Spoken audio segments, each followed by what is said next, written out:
Hi, my name's Talia. I will be welcoming you all today. We have all come together here for a tradition that came long before this town was is really older than the state itself even. We come together here to make decisions for our community, for the good of the people that live in our community here in Bethel. We have come together to listen to each other, to truly hear each other and consider others' ideas, not just your own, others. Try to look through everyone's point of view. Everyone has their own opinions. Try to see where they're coming from. Let us remember that every person here is a neighbor and a member of this community. No matter how long they've lived here, what they believe, where their ancestors came from, or how they vote. It really doesn't matter where you're from, as long as you're here now. You're part of this community now. See each other as part of the community. We're basically all just one giant family. Let's remember to advocate our positions, speak up, but also try, as I said before, try to see everyone else's point of view. Everyone is coming from different positions and they think different things. So keep an open mind. Let's remember that saying I am right and saying I believe I'm right are two very different things. Saying I am right can get on people's nerves because they're going to try to argue with you. We're all human. We all want to argue. That's just a thing we want to do. But saying I believe I'm right, that lets a little more wiggle room in there. It tells people that you can change your mind if you want to. And it doesn't put you in a stuck position where you need to keep speaking up for yourself, even with the evidence right in front of you that you're wrong. So say, I believe I'm right. Don't say I am, because that's just asking for an argument. Let's remember that we're all neighbors who we disagree and agree with. We're all good people with hopes and experiences as true and valid as our own. We're just people. We're a giant family, as I said before. Let's remember that it's more powerful to ask, how might we, than to say we can't? Because anything's possible. I mean, people said we couldn't fly, and then there was an airplane.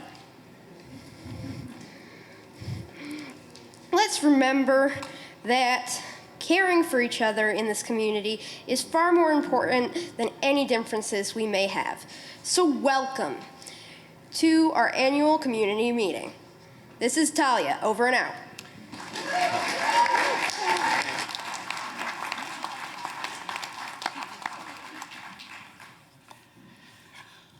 I guess I don't need to use the gavel. I will call a meeting to order. I would like to remind people before we start, would you go back one slide? We just did that. Nice job, Talia, thank you. And before we start, let's eat lots of pie, childcare in the cafeteria. I don't know if my grandchildren showed up yet, but they should be there. Bathrooms in the hallway and polls. A reminder that the polls are open in the lobby from 8 until 7 and tonight, and please stop by and cast your ballots. And would you all please at this point rise and join me in the Pledge of Allegiance? Okay.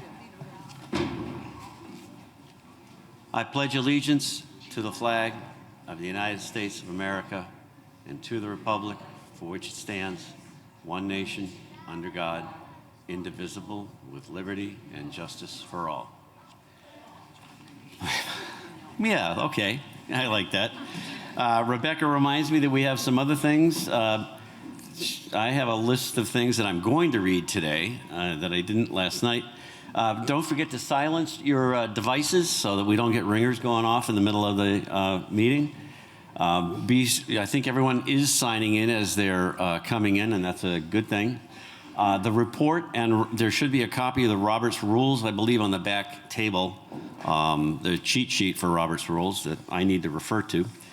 And let's see. If you are not a registered voter, you'll need the approval of the body to speak, and we have a couple of people, one in particular who's going to be speaking at length, who we would like you to allow her to do that. And if you want to speak, please raise your hand. I'll acknowledge you. Identify yourself as you come to the microphone, and please try to limit your remarks to 3 minutes or less, so everyone can have a chance to speak. The microphones should be available, and I think Talia, are you still going to be around running a mic, or did she leave? She left. All right, we'll try to get mics out to folks if you need to. All right. Note that if there's a motion for a paper ballot, there must be 7 voters to second that motion, and when you come to vote, your name tags, and everybody should have a name tag, must be visible.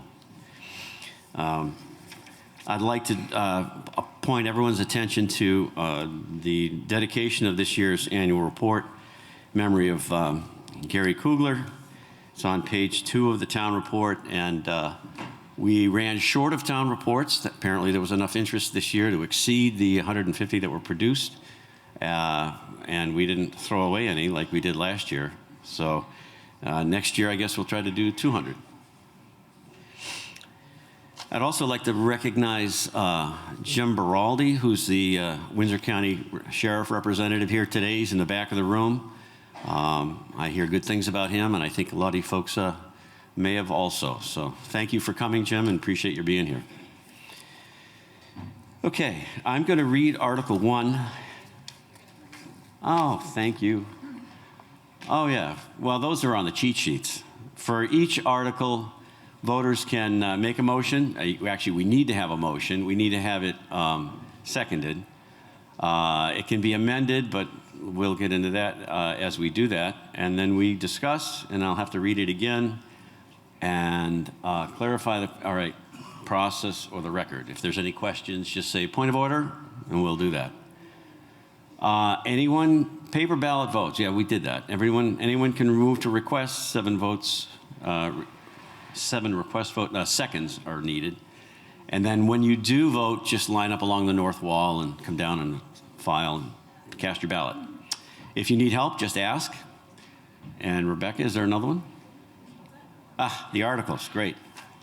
Okay, I'm going to read Article 1 because or actually I'm going to read the introduction here.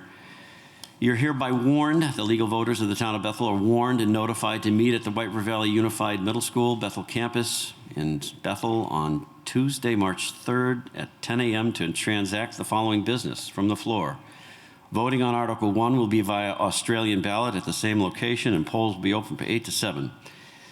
So, Article 1, to elect by Australian ballot the following town officers as required by law. 1 town moderator for a 1-year term. 1 town clerk for a 1-year term, 1 town treasurer for a 1-year term, 1 select board member for a 3-year term, 1 select board member for a 2-year term, and 1 select board member for a 1-year term, and 1 trustee of public funds for a 3-year term. And I noticed that we do not have a candidate on the ballot, so I don't know if Rick made any mention of that, but no?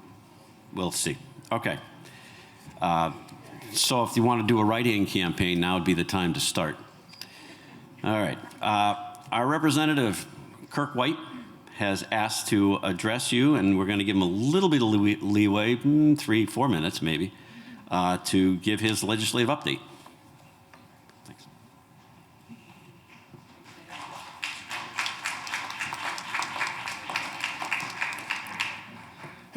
Thank you for having me here. I am going to talk really fast because I know you have a lot of important things to get to. So the legislature is this year has been taken up by 3 primary topics, and there have been a few other little things that have been worked on, but really these are the things taking all the air out of the room. The first, of course, is school consolidation. And as you may remember, the governor put forth a proposal to consolidate all schools of a certain size that this school would probably fall under. And So Act 73 was passed to try and move some of that forward to see where things went. Part of Act 73 was to create a work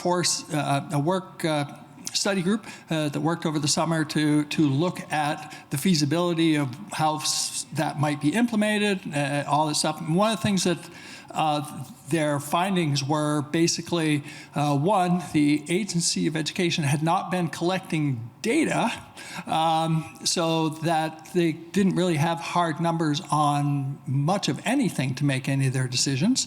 And two, there did not seem to actually be any real support for the notion that a bigger school is either better education or cheaper.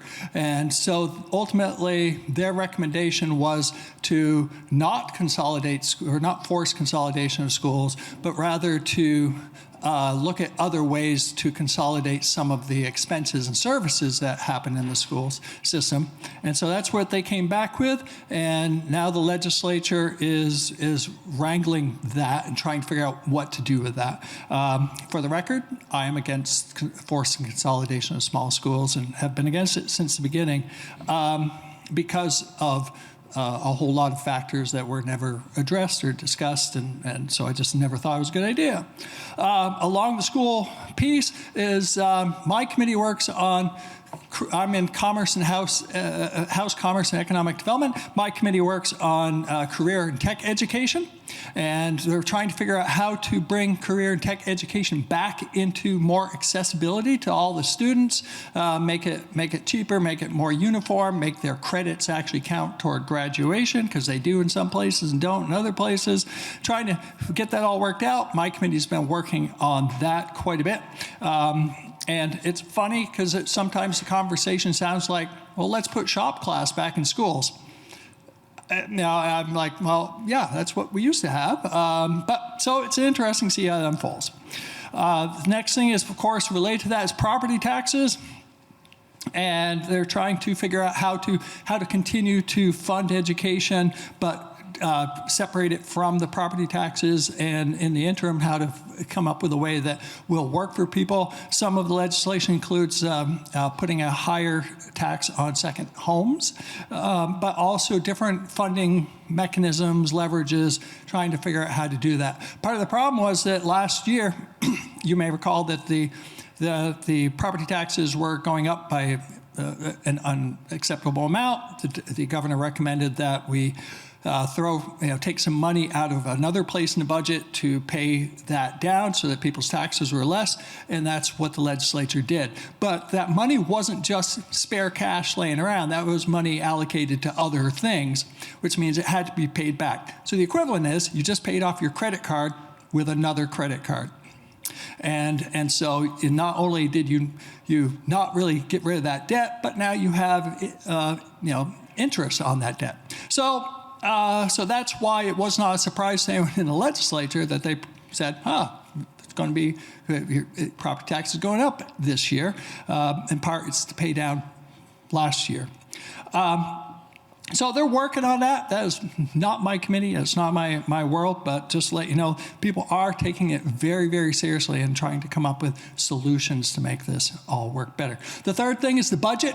That's been taking up all the space. The budget, this year is particularly hard, in part because there's a little bit of a COVID ARPA dollar hangover. For a few years we had more money than we knew what to do with, and now we don't. And so we have to make some hard decisions to live within our means, and that's hard for some folks. One thing we're getting a lot in my committee is people who different state agencies and non-governmental organizations that work for them coming into my committee and saying, well, the state usually gives us $100,000. The feds usually give us $500,000. Feds aren't giving us any money this year, so can we have $600,000? And our answer is pretty much always no. And so trying to figure out how to make that work for them, or what we're finding is there's a lot of redundancy in a lot of this stuff. And so I think in the end, some good things are going to come out of it, because we're going to have some consolidation of some of these organizations and processes. But it's going to be rough. So then other things we're working on, I'll go through these really quickly. There's some legislation that passed around creating some rules for animal cruelty, how that's processed, because every once in a while you hear about horses that are being collected and there's no real process for that, so they want to make that. There's an insurance for program that they're setting up. Basically, it's a card that gives you discounts on your prescriptions. That's a part of a multi-state movement. There's some money for people who want to build or site manufactured homes. Those are the modern version of what we used to call mobile homes, but they're much fancier now. Then there's, my committee is working on more data broker stuff, data privacy. You've heard me talk about that for several years now. There's also a bill around coerced debt. That's when for example, someone is taking care of an elderly parent and they basically coerce their parent into taking out loans for them in their name, and then the parent can't make the payments, and so then the parent's credit goes bad and things go horrible for them. So try to address that. Another one is if you've ever gone to buy tickets for a concert somewhere and the ticket's $50 at the local venue, and you go online and you find yourself on a web page that looked like where you thought you're going, but suddenly the tickets are $300. All that deceptive processing and scalping, we're going to try to put an end to that. And then I guess the last thing is a bill that I introduced with a couple other legislators, and it's in the House, but the Senate also put their own version which is a corporate power reset bill. Basically, the federal government controls interstate commerce, but within your state is what regulates and defines what a corporation is. And in Minnesota, I believe it was, they figured out that that the states have the power to redefine what a corporation is, and that they can define it as not a person, and therefore not able to put big money into political campaigns. And so that's a bill that we're moving forward with, and it's not going to move forward in the House. The Senate's actually going to take it up first, but hopefully that will get in there, because it's kind of make some level setting from Citizens United. Those are the big things. I know you got stuff to do. I've probably gone 5 minutes already. Ask if they have any questions. Ask people if they want to ask any questions. You want me to? Sure. All right. I've been given permission to ask if you have any questions. The previous town meeting I was just at, they said, don't ask people to ask questions. So, all right, so with that, I do post an in-depth version of all this stuff on Front Porch Forum if you want that. I also have an email list if you want that.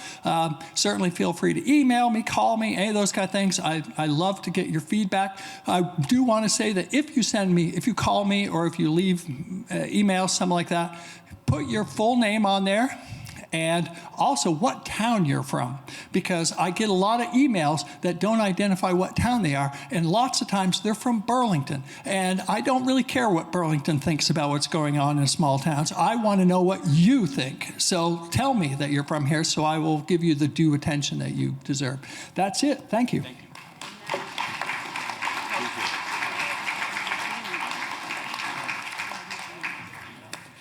Okay.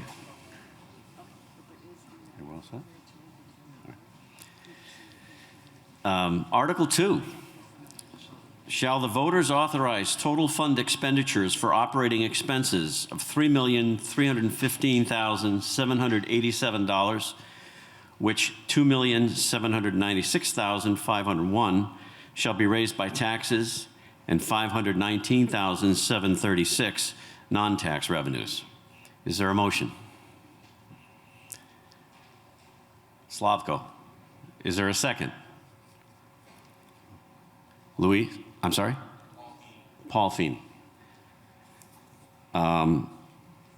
Discussion will follow. Ellie? Dana? No, we'll get to it. Read it again. I'll do the budget summary. Right. Yeah. Okay. You're good, I'll get her. I will. But thank you. I need those. reminders. So on Article 2, which is, I'm going to read it again, shall the voters authorize total fund expenditures for operating expenses of $3,315,787, which $2,796,051 shall be raised by taxes, and $519,736 non-tax revenues. It's been moved and seconded. There will be discussion, but I'm going to ask, with the consent of the body, that Therese, our town manager, be allowed to speak. She's not a resident of Bethel. And with your consent, she will address how the budget got put together and what's up with it. I didn't hear an objection. It'll come later. Good. It'll come later. All right. Okay, good morning. So I am going over the proposed budget summary on page 7. So, thank you. Okay, thanks. So the proposed budget is an increase of 2.09% over last year, which is 0.018 cents. Last year, the tax rate was 0.840, our estimated, or 0.822. Our estimated tax rate this year is 0.840.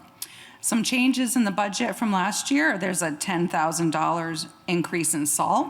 Obviously, there's a rapid rise in the cost of salt this year, as long as a shortage too. So what we budgeted for salt is not what we're paying. We're having to pay retail price because we're unable to get it from our regular vendor. So that's the $10,000 for next year. We did reduce our contribution to our share of the FEMA damages. And what that is labeled in your budget in the road as ERAF. And what we're left paying off is all of Pinella Bridge has been paid for, all of the July 2020, 3 flood has been paid off. And what we're paying off now is December 2023, which is Sugar Hill. So we'll pay half this year and half next year, and that project will happen this year. There's a $25,000 increase to our gravel budget, a $5,000 increase to our capital fire equipment fund, and a $7,800 increase to the law enforcement budget to have Windsor County Sheriff's Office increase their patrol hours from 36 hours a week to 38 hours a week. And I do want to say that they held their rate as the same as last year to this year. So there was no increase in rate, but an increase in hours. In 2026, we will receive our last payment from the town of Royalton for our share of the transfer station. That is a $54,560 revenue that will be greatly missed. In order to counteract this loss, we have reduced the appropriation to the capital improvement fund by $27,280. Our plan is to do that again in FY 27-28 budget as well. And we feel comfortable doing that because the capital improvement fund currently has over $330,000 in it. You can see the capital reserve report in your town report. So is there any questions on what I've said so far? We kind of cover a lot of ground, so. All right. The other capital funds that had been reduced again this year were the Recreation Facility Improvement Fund and the Conservation Fund. The Recreation Facility Improvement Fund does have over $74,000 currently available for repairs, grant matches, etc. Without a planned project to utilize these funds, the Select Board is not planning an appropriation to that fund this fiscal year. We're waiting for the Planning Commission to do a survey for updating town plan. They're currently doing that now. And one of the questions is going to be geared towards finding out what current residents would like to see for improvements at the rec area. Once a plan for a specific project is in place, the Select Board will restart appropriations as the budget allows. The Conservation Fund also has over $11,000 in it, so the Select Board reduced their annual request of $2,500 to $1,500. And I do want to say, obviously, the pool has been a hot topic this year, and we have had multiple meetings about it. So you will see this sheet that Dietrich Feeney, who's been the pool director for many years, put together. So it has a lot of the facts. So if you really want to know exactly what's happening at the pool, they're up on the table. So please take a look at this. And just going to say for the record, no decision as of this second has been made on the pool. We're really waiting for the snow to thaw and see what we're dealing with and a couple other things. So it's been well addressed, and so I just want to let people know that if you need more information, definitely please grab this. And if we're run out, let us know and we'll get you one. There's a $10,000 increase in human service appropriation requests this year. The increases are to Central Vermont Council on Aging, Bethel Youth Sports, Orange County Parent-Child Center, the Art Bus, and the Health Hub. And the Bethel Library and the Food Shelf are in the budget for 10% less than what they requested. The Select Board felt that both of these organizations had the ability to fundraise the short of either $3,000 or $3,500, depending on whether you're the Food Shelf or the library. So for me, as your current town manager, the main thing that I feel like we need to focus on are future budgets and future expenses. There are 3 articles that are going to come up after Article 2, which is the budget, which I'm happy to answer any questions about. Requesting to transfer money from the undesignated fund balance. So I just want to explain a little bit what an undesignated fund balance is. At its core, a positive fund balance is a surplus. However, it does not mean that the town is stockpiling unnecessary money. It helps us to stabilize tax rates, helps us to provide flexibility to respond to emergencies. It ensures that we have enough cash on hand to operate when revenues have not been collected. And Bethel certainly has had rough years where you have not, in the past, been able to collect all of your taxes or all of your water sewer revenues. And one thing that people may not know is that the town collects taxes. We collect municipal tax and school tax, and we have to pay the school in full by June 30, whether or not we have collected it or not. So when we have delinquent taxes, we're, for lack of a better thing, being the bank for the school. So whether we've collected it or not, we're paying it. So that's something to keep in mind. So having a fund balance helps us reduce or eliminate, the need for short-term borrowing, and it does provide us some long-term financial stability. When I came, 8+ years ago, you did not have a fund balance. At the end of the 2025 audit, 2024 audit, our total governmental fund balance was $3.3 million. The general fund alone was just over $2 million. So there are 3 articles on the warning. We're requesting to transfer money from this undesignated fund balance for a couple of items. So this is not going to increase your taxes. I'm going to say that again. This is not going to increase your property taxes. We're going to take some of the undesignated fund balance and transfer it into these funds to pay for these items, So the first thing is to purchase a new grader. Our grader is 20 years old. God bless it, it's given us everything it's got. So the first request is for $425,000 for a new grader.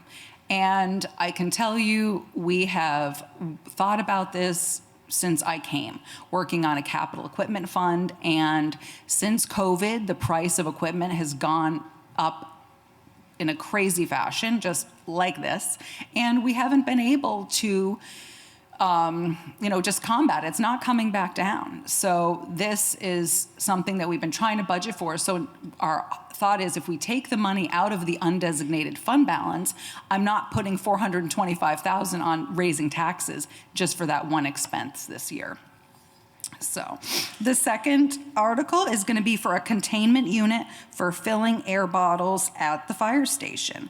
This is a requirement from our insurance agency to prevent serious injury. We are also unable to get a grant because we don't have this. So I asked Lieutenant Josh Tracy this morning about it. Our current containment unit is just unsafe. If it's possible that when one of your firefighters is filling a bottle, this thing could, explode. And chances are it's going to go through the roof, but it could really injure somebody. So this seems like a real it's a safety issue, it's a no-brainer. So we're going to transfer money from the fund balance to pay for this. The other thing is, the other article is going to be for money to outfit the new fire truck that will be arriving soon. Add new hoses, nozzles, etc., obviously to keep our firefighters safe. I keep taking my glasses on off because I can't read, but I can see you, so it's a so I want to say this. There is some misinformation about this money. We were indeed made whole by the tragic accident on the interstate. The state paid us for everything. When the equipment was damaged on the fire truck that was totaled on the interstate, we used that money and that equipment to outfit the used fire truck that we were allowed to buy from Norwich. Because at that time, you did not have enough seats to get your firefighters to you, and they did not have enough water. So they were obviously always going to be looking for mutual aid. So we were allowed to buy a used fire truck, and yes, we'll keep that. So when this new fire truck comes, it's going to need some equipment. Hence, that's what the request is. So we were indeed made whole. This is just with the new truck coming, new, like I said, nozzles, et cetera, to keep your firefighters safe and to keep you all safe. So does anybody have any questions about undesignated fund balance or those three articles in particular? All right. In 2026, we expect to hold a bond vote for a new town garage. If you have visited our garage, you'd know the building has outlived its intended lifespan.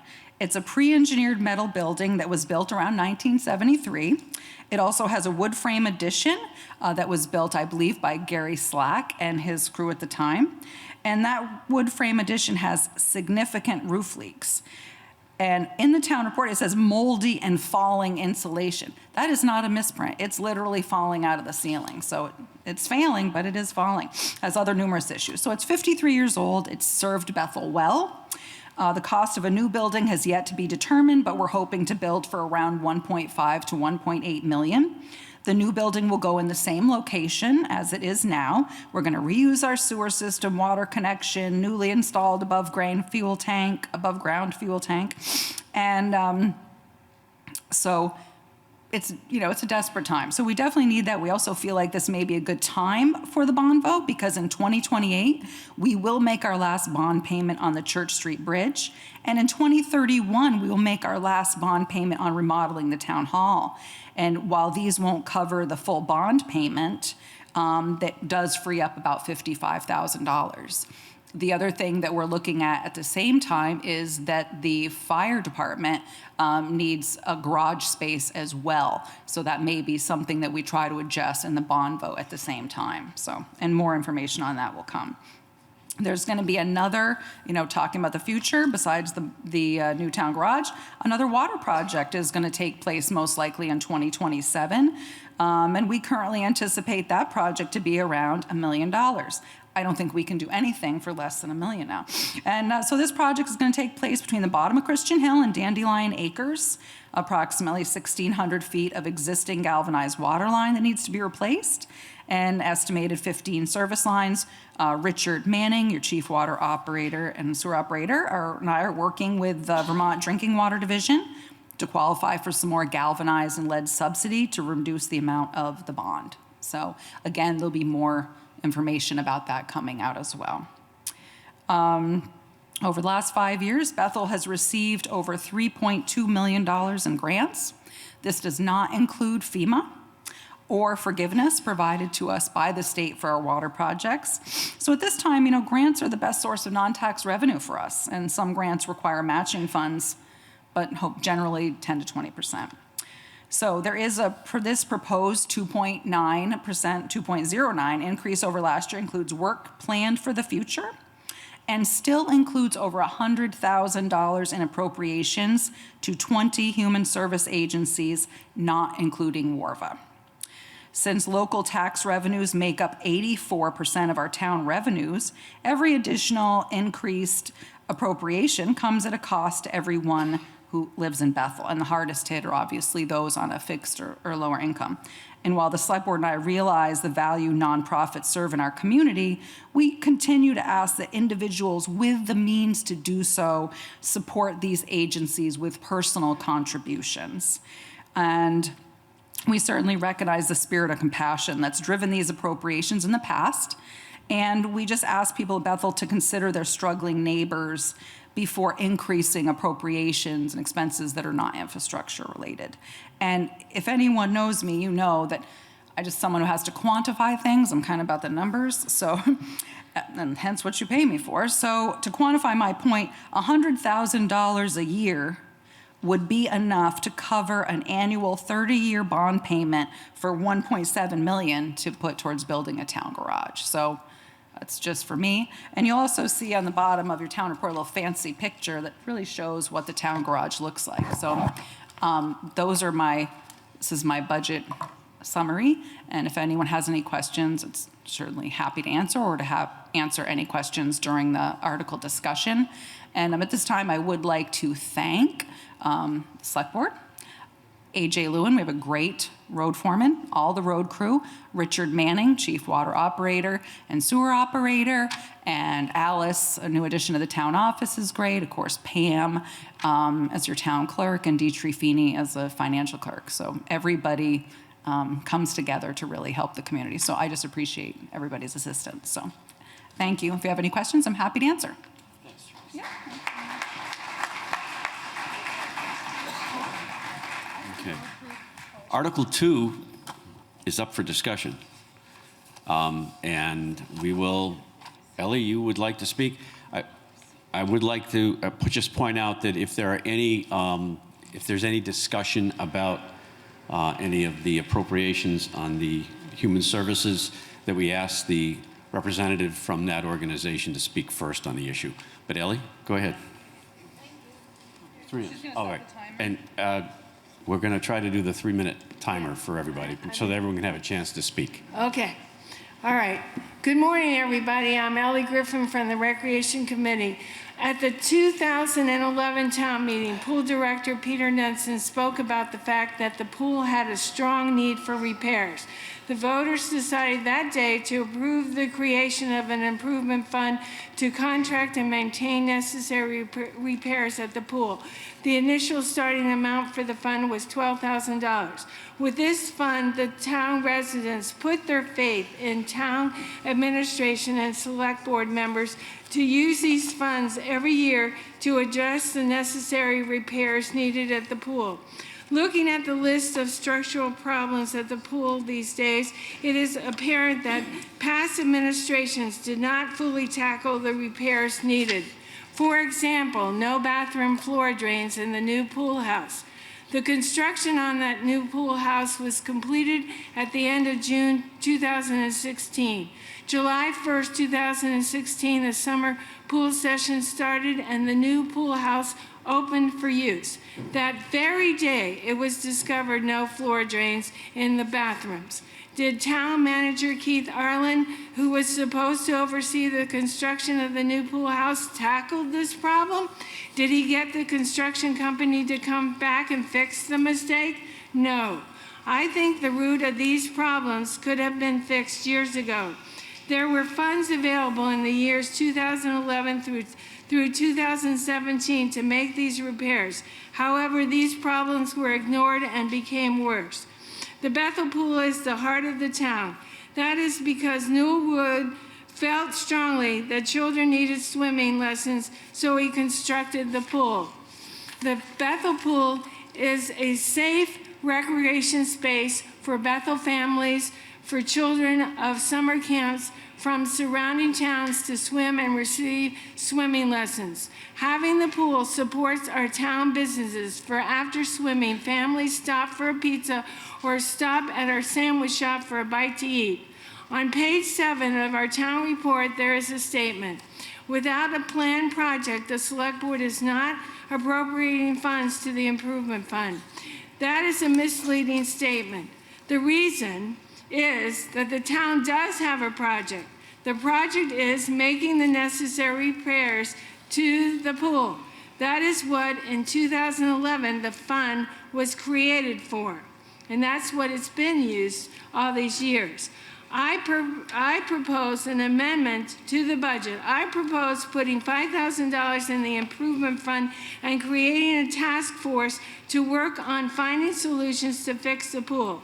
It is not fair to Bethel residents to not have a pool because of past administration mismanagement. Thank you. Thank you, Ellie.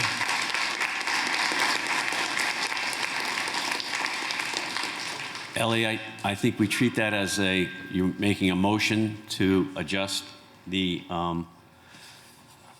line in the Recreation Department's budget Yes. of adding $5,000. Is there a second to that motion? Jean Kraus, second. Further discussion. The motion is to amend the repair, is it the repair and maintenance line? No, it's the Bottom line? Facility Improvement Fund. Okay. Okay, that's line 10, 7, 20, 27. Yep. Okay. To add $5,000 to that line. And we have it's been moved and seconded. Discussion? We'll start with Nancy. Nancy Pageway. The pool is so important to our community. 4 out of my 5 grandchildren have been taking lessons at the pool. I was at the pool almost every day last summer when Silver Lake became unswimmable. When the river became unswimmable, the pool was my go-to. And I think that to let this pool get filled in with dirt so that we can have a tennis court, it seems criminal to me. Thank you, Nancy. Mary, I think.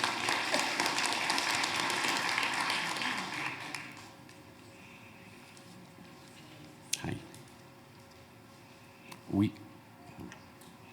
Lisa, oh, sorry. Next time. Mary Anderson, Bethel, one of the Mary Andersons. I want to meet the other one. So I want to say that first I was at the school board meeting last night, and I heard over and over the importance of investing in our children. And I have done 21,000 miles of backpacking and been to a lot of places in this country. And they're all different. But I have found in some communities, for instance, Wisconsin, there are so many people there who were born in Wisconsin, grew up in Wisconsin, went to school there, their children's have continued to live there. And in part, because as I hiked through Wisconsin, I noticed that every small town smaller than Bethel, had community parks. And almost all of those parks had some sort of water feature. And they were filled with the children. And when I talked to grown people who had grown up, they remembered fondly all of that. And I feel that here we have an opportunity. My son used the pool. It was critical to me as a low-income single parent to have that pool here. And if you think about the number of kids who have learned to swim there, is it worth any amount of money to risk not teaching a child to swim and losing a kid in the river who doesn't know how to swim because they didn't have the pool to learn from? Thank you, Mary.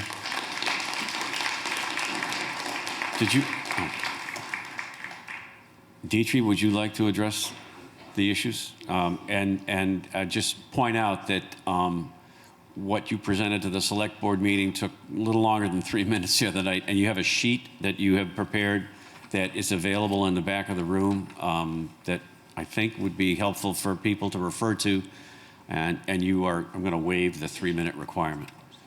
Dietrich Feeney.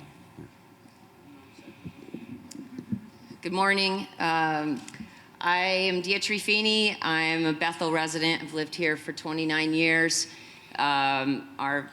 My husband and I raised our 3 children here, and we were beneficiaries of the wonderful Bethel pool. I have worked at the pool for the last 8 years. I know every square inch of that facility, and I have worked tirelessly to do all that I can within the means that we have to keep that pool running as well as it has. I would like to clarify a few things. The problems are way bigger than what the $5,000 that you're suggesting to amend the budget for is ever going to address. 4 years ago, I had some really great conversations with some pool designers, both in Vermont and out of Vermont. They are not building pools like our pool anymore. That pool is an asphalt pool with a fiberglass floating liner. That fiberglass has been a problem since they installed it because of just the nature of the beast of outdoor pools. It moves, it flexes, it blows, it cracks, and it has had to be repaired every single year by Larry Pettit and then his son Rick since that fiberglass was installed. Water gets under that fiberglass every year, and we have worked tirelessly the last 2 years to try to fix that problem. It is not something that we are going to be able to fix. It is going to require a brand new pool. 4 years ago, I contacted gunite companies. It is a polished concrete that they do rebar and everything to make for the pool. So it doesn't have a liner. It would be fantastic with salt water, not chlorine. So we would have to change the entire system. They gave us a quote 4 years ago of $800,000 to $1 million to build a different pool.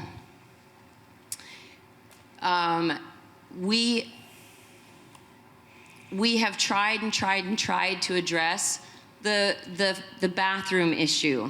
It was a problem that I absorbed when I became pool director. I've had multiple plumbers come in and help me try to fix the problem. Again, it is tens of thousands of dollars to fix that problem because when they built the new pavilion, they poured a concrete slab over the existing slab. They did not excavate that original slab, put in proper plumbing, and then add plumbing through the new slab so that we could have drains in the bathrooms. They did try to do an ADA accessible bathroom. They tried and they failed because the shower, because of the nature of the shower, they did not pitch the shower, so it leaks excessive amounts of water because it's just a lip so that a wheelchair can get into that shower. So the only solution at that time, after having 3 different plumbers come in and say, this is a nightmare to fix, was to shut the showers off. That was the solution. It was the best we could do at the time. The outdoor plumbing for the shower was never designed properly either. Not a problem that none of these people up here or I had anything to do with. It was a problem that was not fixed when they redid the facility. That water in the outdoor shower runs directly to the pool. The water runs under the fiberglass and continues to cause problems to the fiberglass of the pool. It also defeats the purpose of showering before you get in the water because all that water that you're showering is now running into the pool. So when I became director, I shook my head. I threw up my hands. We did the best we could with the situation that we had. Really the issue is we need a new pool. And someone at the last select board meeting, and I can't recall who said it, I think it was Bev Care. Yes, it was. She sat on the rec committee for years.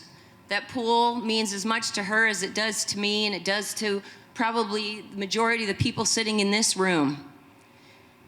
I agree with her when she said we have to decide what is the most important and then figure out how we're going to solve that problem. I know every square inch of that facility. I am happy to walk anybody who wants to go and walk through that facility and learn what every single problem is.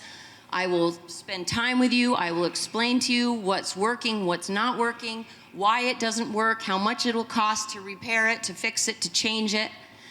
I have poured my soul into that pool. I believe in the program. I believe in it. But I also understand that we have to make good decisions based on fact, not emotion. So I am happy to answer any questions that you have. And one other, thank you. The other thing that I just want to spend 2 minutes on, if I can, is staffing. I've been in this business of American Red Cross for over 20 years. My first experience was at a summer camp. We had outdoor water, and I had a staff of anywhere from 15 to 20 lifeguards every season. I know the American Red Cross requirements with my eyes closed.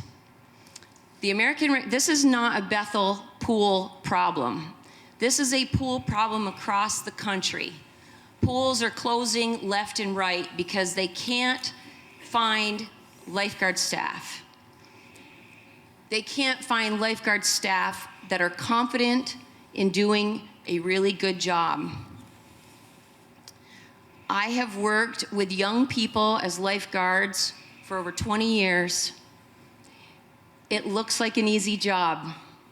Who wouldn't want that job? You get to sit out in the sun, you know, you get to be with kids, play with kids, twirl a whistle. It's great until it's not.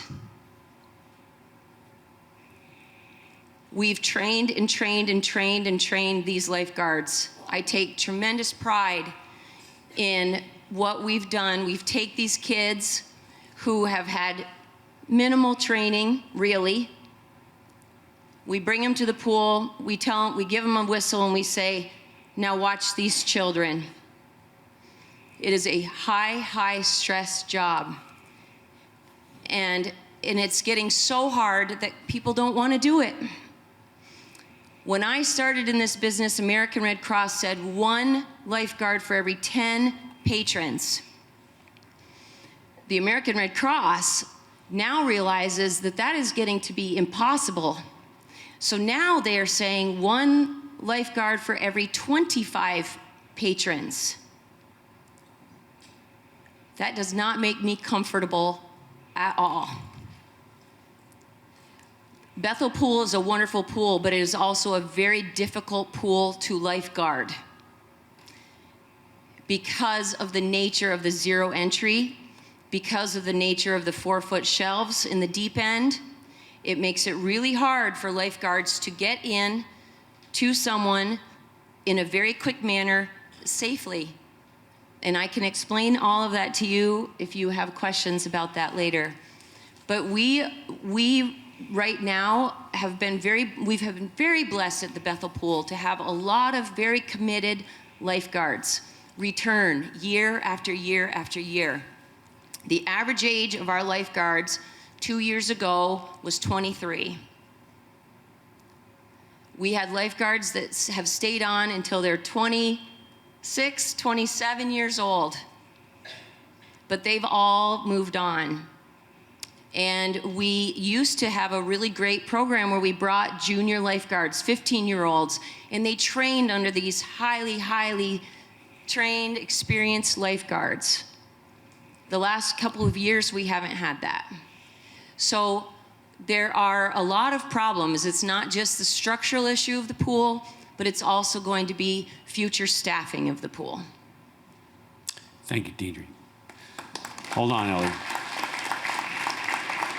We're discussing the amendment to Article 2 to add $5,000 to line item 20.27 of the recreation budget. Are there other comments first?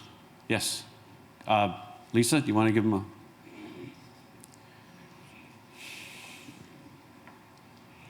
Hi, Vandergack.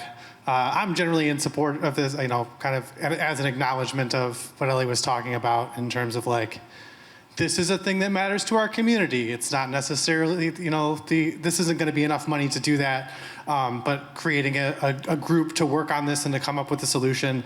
I think there really is an opportunity here for us to be building something that is a public resource in a way that goes beyond what we currently have. If we're going to have to be spending money on a pool eventually, I'd like to see the facilities expanded even more. I'd like to see if we looked at something like an indoor facility, we could include a steam shower, be good for people's health as well as training kids, and we would be creating an opportunity for year-round employment for lifeguards, where we can actually have these kids. You're not going out through the process of trying to find people every year, trying to bring them. You can say, all right, you've got a job, and I just think it's important to acknowledge that that's going to cost money, and if we want to be able to fund that eventually, we need to start putting away money now. Thank you. Stan? Hi, Stan Capron, Bethel. I don't know if this is the right time, but it's my understanding that the majority of the children that come to the pool here in Bethel are not from Bethel. A lot of other towns come and enjoy the facility. I think it's maybe time to ask some of the other towns to contribute to the Bethel pool. The White River Valley Ambulance, the different organizations get money from other towns. And I think it would be a good idea to ask some of these other towns that are sending their children here to help support it. Thank you. Thank you, Stan. Noted. I can say, actually, I would. Dana, when you're done. Yep.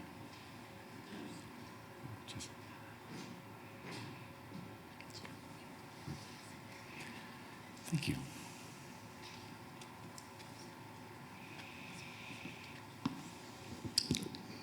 I'm Andrew Plotsky, live in Bethel. I'm in support of the pool. My kid learned to swim there. I think it's a great resource, like a lot of us. I'm curious, given the kind of mess that the pool is in right now, what's the cost, the annual minimum cost of the Band-Aids required to keep it going as is, if we're considering a future investment, potential investment? If we know what that cost is. Is this on? Seth? How do we turn this on, Seth? Just start talking. Just start. There you go. It's magic. So I don't know, Andrew, because we're at a point where it's an entire rebuild.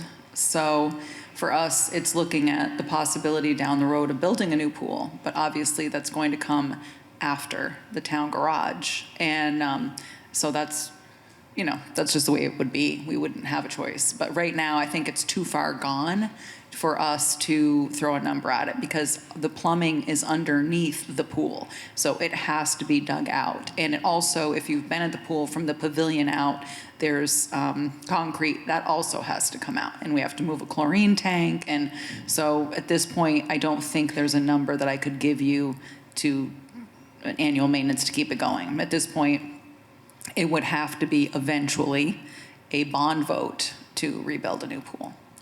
Andrew, if I understand your question, though, are you looking to see how much the town has spent each year over the last several years to maintain it or to bring it back so it's operational? Was that your question?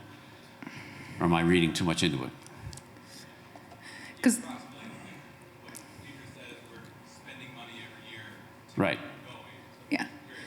And it's a small amount because the gentleman who was doing the fiberglass was charging us very little money. And since we couldn't really do anything to the plumbing because we can't access it, that wasn't a big cost. We did spend money to buy a new pool, which was, I don't know, 10?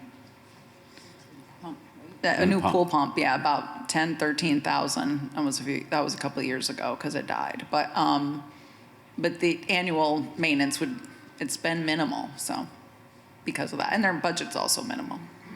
I hope that answers your question. Hi, I'm just going to speak for a minute to Andrew's question. When I do the math of what it costs for expenses, whoa, now it works. Expenses for the lifeguards and the electric and the chlorine, and if we're open 7 weeks out of the year, it comes to approximately $10,000 a week in those 7 weeks to have the pool run. Time's up. Lisa? Hi, Lisa McCrory, Bethel resident, of course. I guess Ellie's request was $5,000 to the rec committee. It wasn't specifically towards the pool, I'm guessing, or I'm assuming. I believe she was, the amendment is to add $5,000 to the line, the improvement line. Okay, so I went to the last select board meeting. I guess I'll turn this way. And I was really moved by all the information that was shared, especially, I know that the cost of repairing the pool or creating a new one is going to be an incredible amount of money. But what really moved me was hearing how hard it is to keep a labor force or staffing, and how so many people have been contributing to the town to keep things going. So I have a lot of compassion for that and can see how complicated the labor of the whole thing is. But when I think about the value of having a vibrant rec center that has a lot of other things to pull our community together, I think that's also something that's important. And that $5,000, I support that going into the fund. We need to continue growing that fund because that rec area needs a basketball court. It needs a tennis court. It needs a lot of other things to add to the landscape. And if we do lose that pool, we need to have other things that pull people together. And my kids have all taken lessons.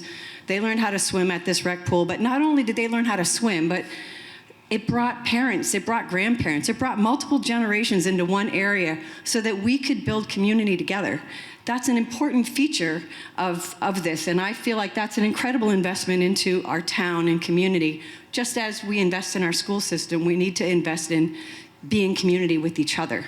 So I'd love to see more money going into that fund because we have a lot more that we need to do.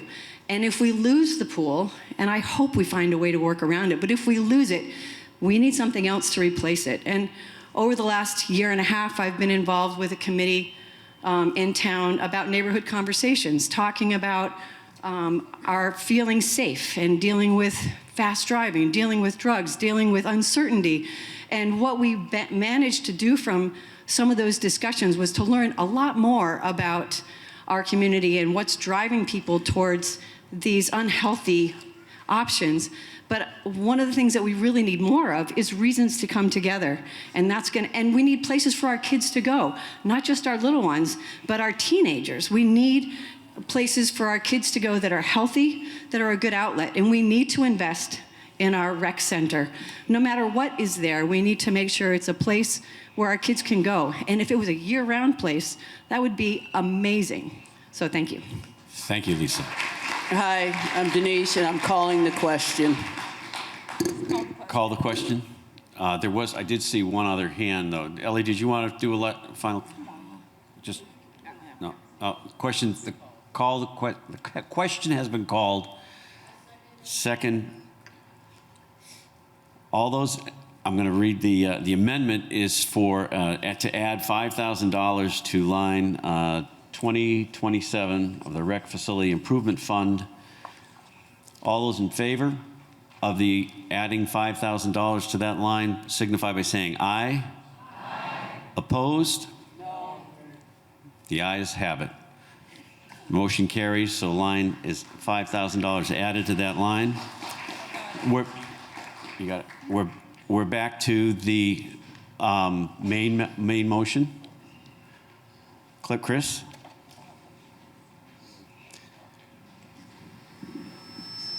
Sorry to be out of order here. I have a hard time with that. There are still individuals that wanted to speak on the issue, and calling the question and cutting people off. I mean, we all have the right to voice our opinions on this, and there was at least 3 people that still wanted to speak on this, myself being one of them.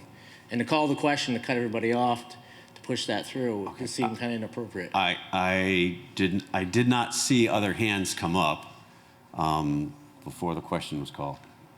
So I apologize for shortening that discussion. The motion is carried. We're back to the main motion, which is Article 2. Louise, we're still discussing Article 2 as amended. Well, we've got the $5,000 additional on that line. We're still discussing that? We're discussing the main motion, Article 2. Louise Ferrisburg, why is the CLA at almost 150? That seems atrocious. I'm sorry, but I don't think the assessor's doing her job. Well, Louise, as you know, we hired someone to do the townwide reappraisal, and that's where we ended up. I actually don't have it in front of me right now. I thought it was lower than 150. Yeah. So, well, Louise, we had a townwide reappraisal. We paid someone to do it. We had over 70 people, residents, property owners, come in and meet with the assessors to grieve. We had one person go to the BCA, and that was it. So I don't know what to tell you. We paid someone to do it. Overall, we felt like it was a fair assessment, and we had no grievances to the BCA. You know the process, and you know that people can still, and we have a small list currently right now.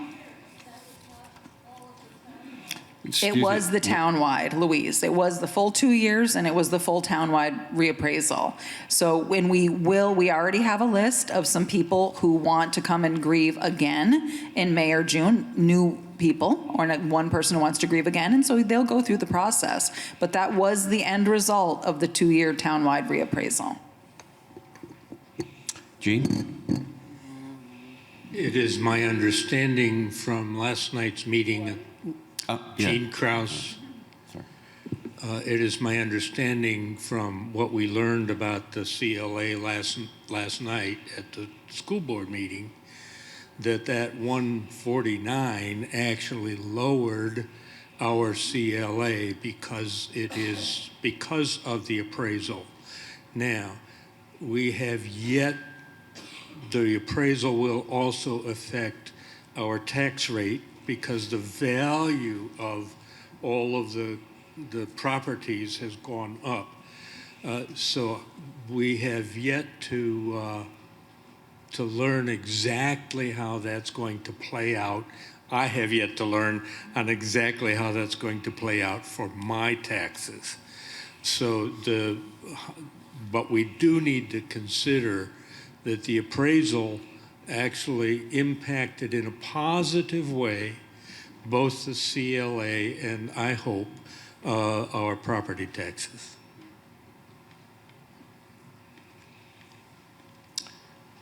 Chris?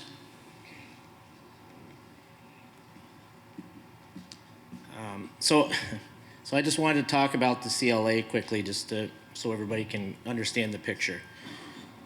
If you actually do the math out right now, our CLA would be somewhere in like 106% after the reappraisal. The reason why it's 149% right now is because the state decided last year to help out towns that their CLAs were below 50% in some cases, that the state artificially inflated the percentages to each town. So we saw it last year where they added, I think it was 20 some odd percent to the town of Bethel and Royalton and others. And this year it even became higher. Now, being that the town of Bethel went through the reappraisal, the state is still adding that artificially inflated rate that they're giving all the municipalities, is why we're seeing 147.9% right now. If the state took out that artificially inflated number that they put in there last year, it'd be about 106% right now, which is slightly higher than the one that we should be at. But just kind of to put that in perspective. Thank you, Chris. Joanne?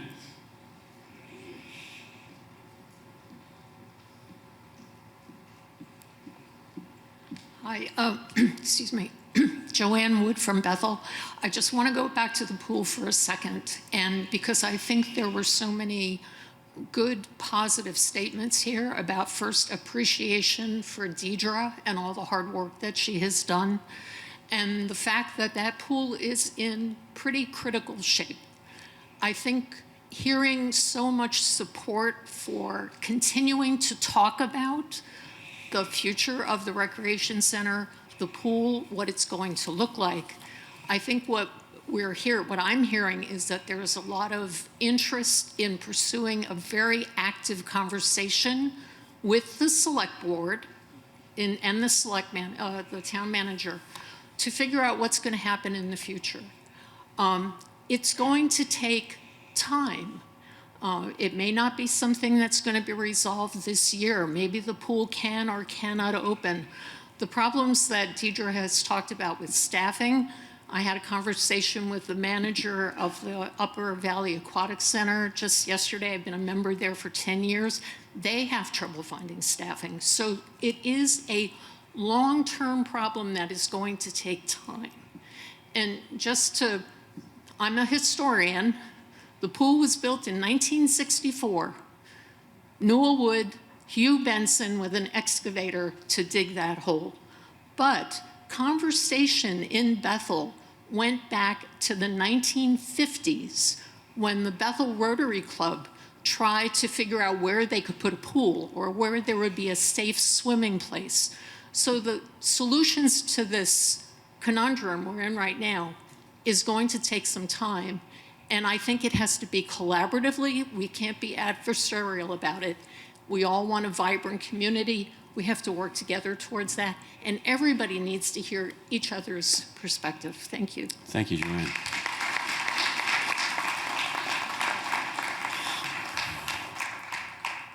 Any further discussion of Article 2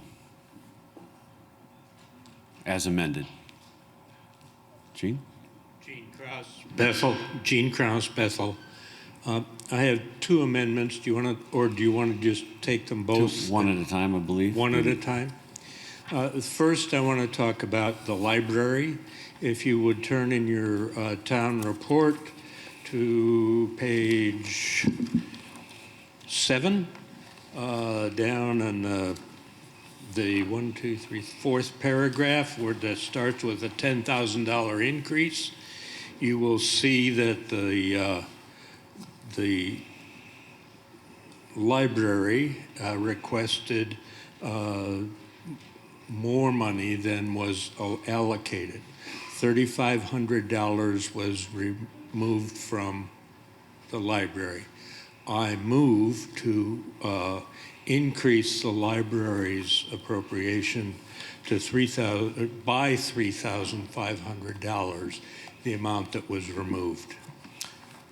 It's been moved that the library, and can we find where that library Yep, it's on page? It's on page 32, Dana. Okay. It's item 10-7-55-7204, Bethel Library. So it's on page 32, Okay.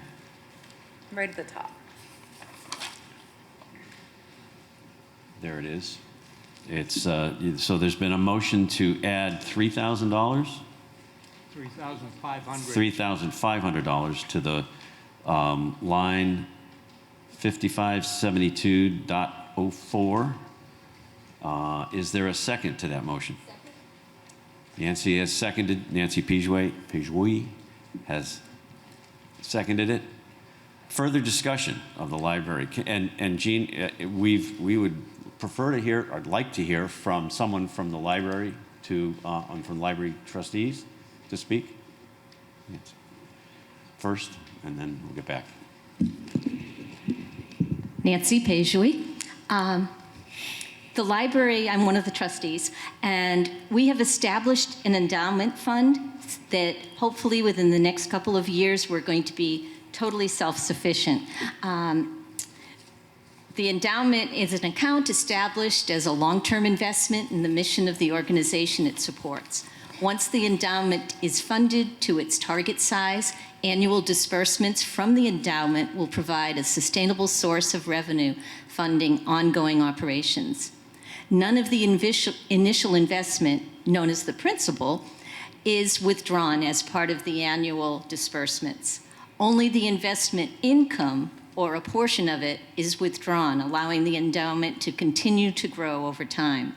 This supports a healthy endowment that grows to meet ongoing financial needs in an inflationary environment. The initial target size of the Bethel Public Library endowment is $700,000. An endowment of this size is necessary to replace the $35,000 annual appropriation the Bethel voters have made in recent years to sustain the library. Once the initial target is set, a new target will be identified that reflects our expanding understanding of the role of the library in our community's future.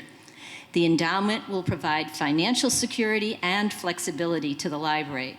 With the protection of an endowment, the library will be prepared to weather economic, social, and political shifts. So the $35,000 that has been appropriated for the past couple of years has helped us to build that endowment. And we do a lot of fundraising also. Thank you to those of you who have supported those fundraising ventures that we have had, all by the volunteers of the library trustees. But this $3,500 that was taken out really does affect us. This is a bare bones budget that we have. And we would really appreciate if that $3,500 could be restored. Thank you. Thank you. Nancy? Paul? Yeah, Paul. Paul Feeney from Bethel. Recently at one of the select board meetings, it was brought up that there was supposed to be a plan for the library, and known, as far as I know, that the trustees have not provided a plan to the select board for this. And, you know, this is the first I'm hearing of an endowment at the library. It was just a fund. So if you don't have a plan, how can you expect them to fund it without a plan? Yeah, well, I guess that'd be appropriate. No, we do have a plan, and we have shared that with the select board in the past. I was not personally the one that did it, and Lisa Campbell had to leave this meeting a little bit ago, so I can't answer that question, Paul, myself, but I know that Lisa has been at the select board meetings and has spoken many times as to what the plan was for the endowment. Nancy, point of clarification, do you know what the current balance of the endowment is? Last I knew, I think it was about $350,000. It's been growing pretty steadily. The library started with a donation from, I'm sorry, I don't know. Thank you, Louise. Mary Stickley Branley. Brandier. We started with this money that was given to us, and unfortunately, the money was used every year for the budget of the library for I don't know how many years. So instead of earning interest and building, it was not an endowment at that time. It was just money that was given. And so the library was run on that money for a very long time, which meant that money was quickly disappearing. And so when the current board was formed and our current treasurer, Bennett Law, looked at the books and realized the library was going to run out of money in a very short amount of time because we had just been paying for things over all these years. And that's when we first came to the town and asked for this $35,000 because Bennett felt like if we can stop right now taking money out of that fund, then we can build an endowment. And so I believe we're up to about $350,000. It's been earning money really quickly. It's been invested well, and we should be self-sustaining in another few years. But in the meantime, we do not want to touch that principle. We want to keep running it the way we're doing it now. Thank you, Nancy. Does that answer your question, Paul? For the most part, it does, but I'd like to see a written plan if you have it, because you say there is one, but no one here that I know of has ever seen one. Yeah. You said Lisa have spoken about it. And then also, is the $350,000 endowment, is that entrusted to the town and run and invested by the town, or is this by the library or private? It's invested by the library. Thank you. Louise, you want to come up? Address me, please. Louise Ferris-Burt. I was treasurer of the library for 25 years. The library is a nonprofit organization, and it is a separate entity from the town. It is part of the Public Library Association, part of the Vermont State Libraries. Any endowment that it sets up would be part of the library itself. For years, it got very little money from the town. It got a small amount. What it had was money that came from this Stickney-Brandlier Fund, only a portion of it, because the Brandlier Fund was set up to give money to the library and to other entities. It was run very much on a bare bones situation. The money that came in just barely supported it, along with small donations. The library has never had a lot of extra money. It relied on what it had, and if there was an emergency, then they had to raise extra funds. So trying to keep the library maintained was difficult, particularly when they had the computers stolen. It was a devastating impact to the library to have something like that happen. So thank you to the police force for recovering the computers, because that's huge. You know, people have donated those computers. People have worked on the computers for free. That's a huge resource to the town and the community to have computers for people. The library is an integral part to this community. It has provided a resource to people from around this community and to people who come from outside to do research. So having an endowment that will help support the library is important, because the Brandlier Fund has not been enough to support. As years have gone by and inflation has happened, the money that's come in from that fund has not been enough to support the library. With inflation, the funds that had been there back when I was treasurer were not enough. It's become harder and harder to keep the library open for our community. So, you know, I think eventually, as they get that fund filled and have some extra money, then they can maybe drop down the amount needed from the town. But I think it's important that the town support the library, because it's an important piece to making this town a viable town. Thank you, Louise. We have a motion on the floor. Anyone else want to speak to it? Chris?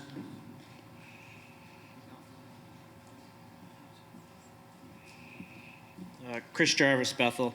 Was on the select board for 10 years. It was about 5 years ago.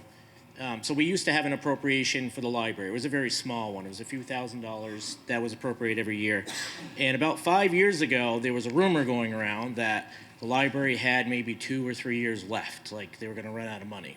So we had brought him in to say kind of what's going on, because it's not a town-run library, but we do have concerns because it's a valuable asset for our town. And, you know, what can we do to help? There is no plan, you know, but we started to talk about, you know, some information on a library or a community of our size. What should the library look like?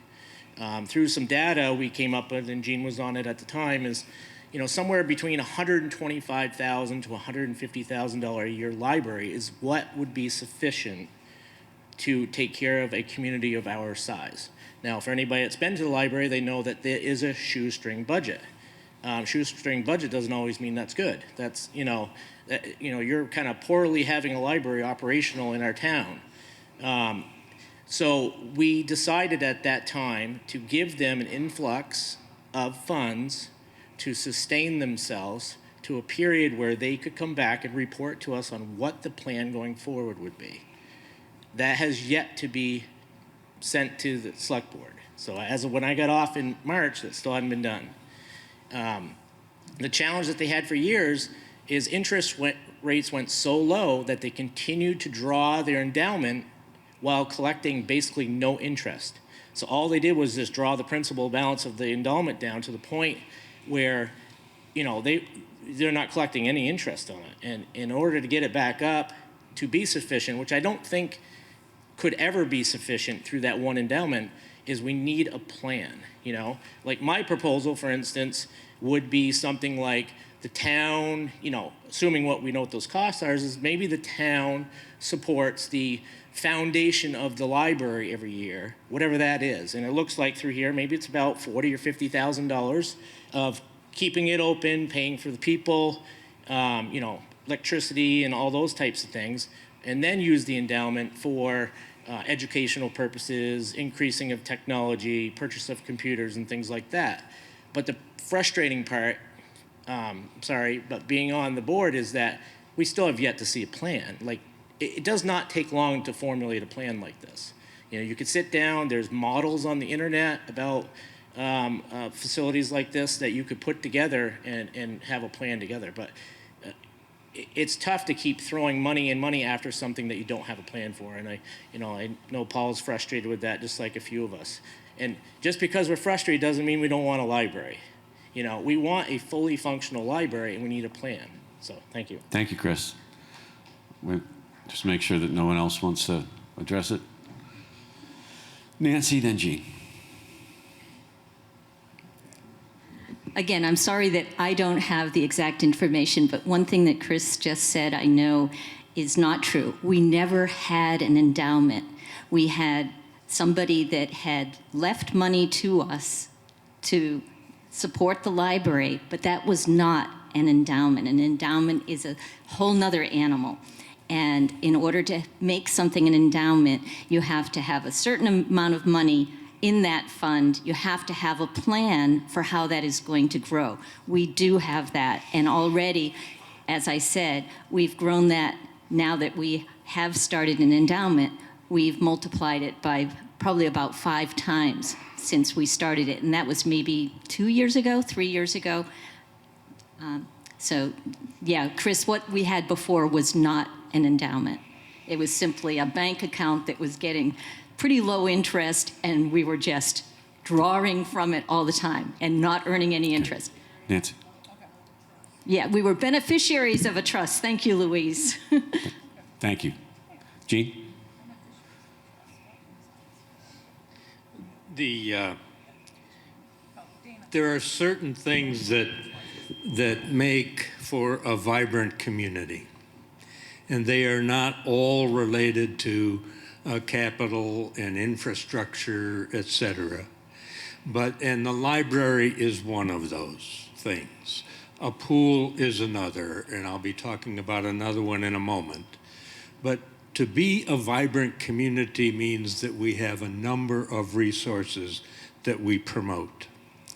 I've had extended conversations with the current treasurer of the library, and the library board is treating this, their corpus of funds that we were talking about as an endowment, and they are doing everything in their power to not spend the corpus, but to reserve that and only take from that fund the interest.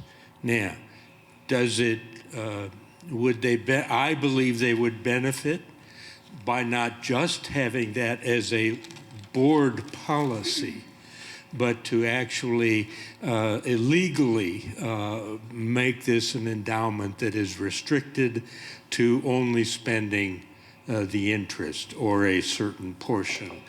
That's a conversation that I have had that I believe they are taking.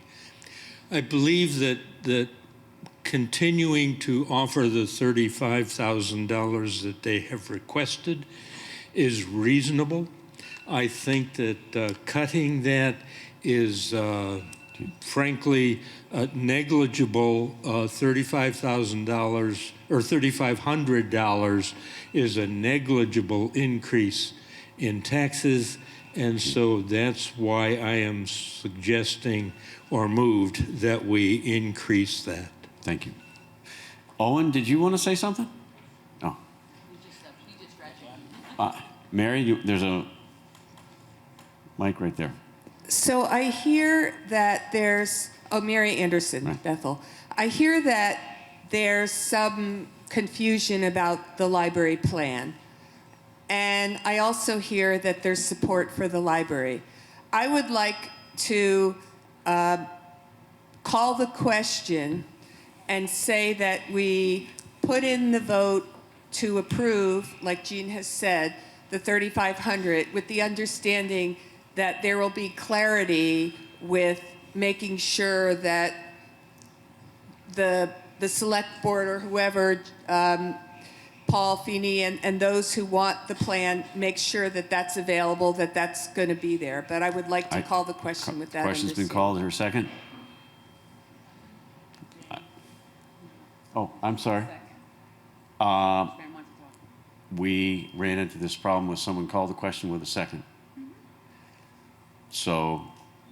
You were told before they called the question that he was waiting. Thank you. We will defer to Ben. Would like to speak on the question, and Mary, will you deal with that? I'll be next. quick. Just like the rec committee, this is about throwing money after something that there's no plan for. The select board, we debated this, and we're all serving the town because we care about the town. We realize these institutions are important, but this is about accountability, and we can't just keep throwing money at something that there's no plan for. So it's really about accountability. Last year we saw the same thing happen, right? The budget tried to be reduced. There was an amendment and it was added back into the budget. And what we saw was fundraising dropped off for the library. So they took that money and then they kind of sat on their haunches for the year. So we're back again saying, hey, we can't continue to throw money at something if you're not going to be good stewards of it. So we're looking forward to seeing a plan. And Chris's point, we can fund things like the pool or the library or the food shelf or anything in town if we know how that money is going to be spent. We are here to make sure that tax revenue is spent in the best interest of the town, and also consider those that are affected by increased taxes, which are our fixed income and lower income individuals. So asking for more money for something does impact those individuals the most. And so we're just here making sure that everyone's being considered and that we're being good stewards of your money. Thank you, Ben. The question's been called. It's been seconded. Are we ready for the question? Can I just respond to what Ben said? We've actually had ample discussion of the issue. So, sorry. All those, are we ready for the question? We're not ready for the question. Oh, yes, sir.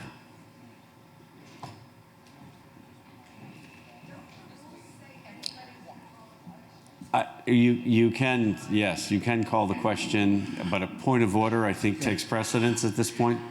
I'm not making a claim here. This is a real question because I'm not sure of the answer. My understanding is that when the question is called.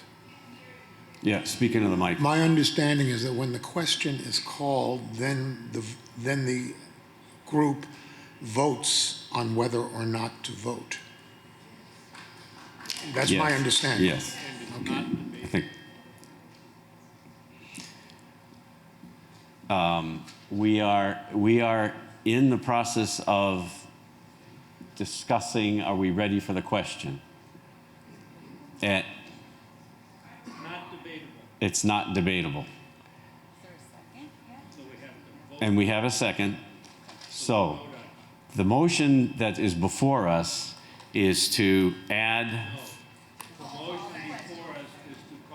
Are we ready? The motion before us is to call the question. Are we ready for the question?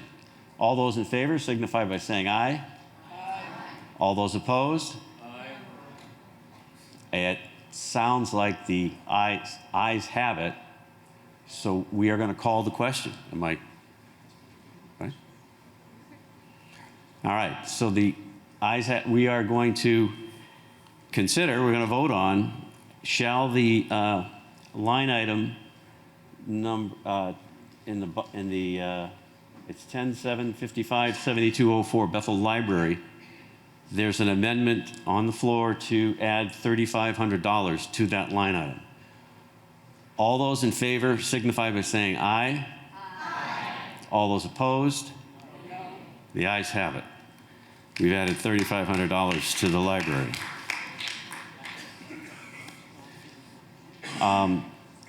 We're back to the main motion of Article 2. First of all, point of order. When the question is called, you permitted additional debate. And that's contrary to Robert's rules. Thank you. I would like to make a second amendment to the budget, this time to the food shelf.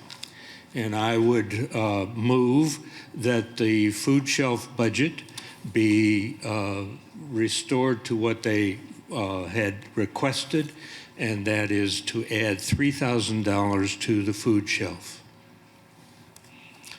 There's a motion to add $3,000 to the food shelf line. Is there a second? Who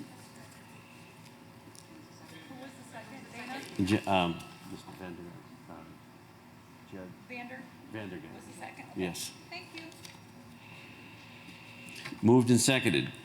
Is there discussion on the food shelf, adding $3,000 to the food shelf's budget? Would anyone from the food shelf care to respond?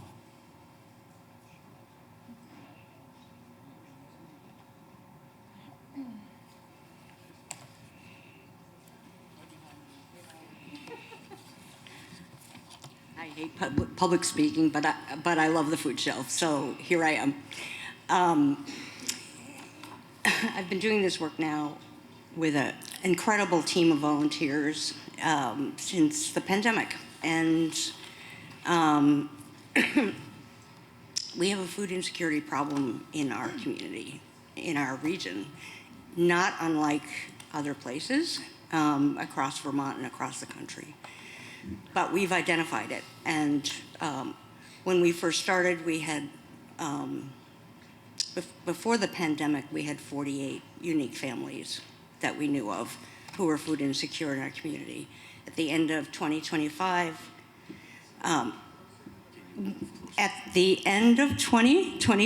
we had 287 unique families who were food insecure in our region. That number has not grown as much from 24 to 25, but it has, so we are slowing things, we're slowing it down, but it's been taking a lot of work. We could not have done the work over the past 3 years without municipal support from all 4 of the communities that we serve. In 2020, I think it was 3. Before we were getting municipal support, we were about 4 months away from closing the food shelf because we couldn't afford to keep buying food. And so the management team got together and we reduced the essential items. We created a list of essential items that we could afford to buy and keep buying, and we started looking for support, and one of our communities offered $20,000 in municipal support to help us out. And that year we asked all of our communities thinking about how many people from each community use the food shelf, and we asked Bethel for $30,000 that year. The municipal support that we've been receiving since 23 or 24 has just made all the difference. We are now in a position where we have funding available for the next 12 months, which is such a relief because we spend a whole lot of time fundraising. We spend a whole lot of time grant writing. And what we have now created is some capacity to start thinking about what is causing this problem in our community. What there are root causes to food insecurity. And so last year we got a very sizable grant, which is in our reserve, designated for the purpose of figuring out why food insecurity is so pervasive in our community. We have a task force now looking at that. We're hoping to come up with some recommendations, probably in a month or two, about what else we need to do in our community to make sure that our neighbors are okay and don't fall into that horrible place of needing food and not being able to get it anywhere but the food shelf. So without the municipal funding, we would never be in this position. And I'm hoping we're going to start seeing a way to do this without municipal funding, so it doesn't go on and on and on. And I'm hoping the work that we're doing through the task force is actually going to bend the curve and get this problem under control. So I so appreciate the municipal funding, and I so appreciate the support from the select board, and I think we're close to solving this problem, I hope. Thank you, Cindy. George. Oh, okay. Cindy, I have a question. I'm sorry. Real quick. Jordan would. I was just hoping to double check the end of the year balance at the end of 25, and then how much it costs to run for another year. Yeah. So the end of 2025, we have $140,000 in the bank. That's what I can tell you right now. Yep. We have budgeted. We planned for a $91,000 budget, Okay. and we've been able to actually get below that each year. So we are now a year ahead, and that allows us the capacity to really look at this problem and see what else needs to happen. I'd say roughly a year and a half, give or take. 28,000 is part of the grant that allows us to do the task force work. Okay. Yeah, so we're in a position now to be able to invest in the community and solve this major problem. Thank you, Cindy. Any?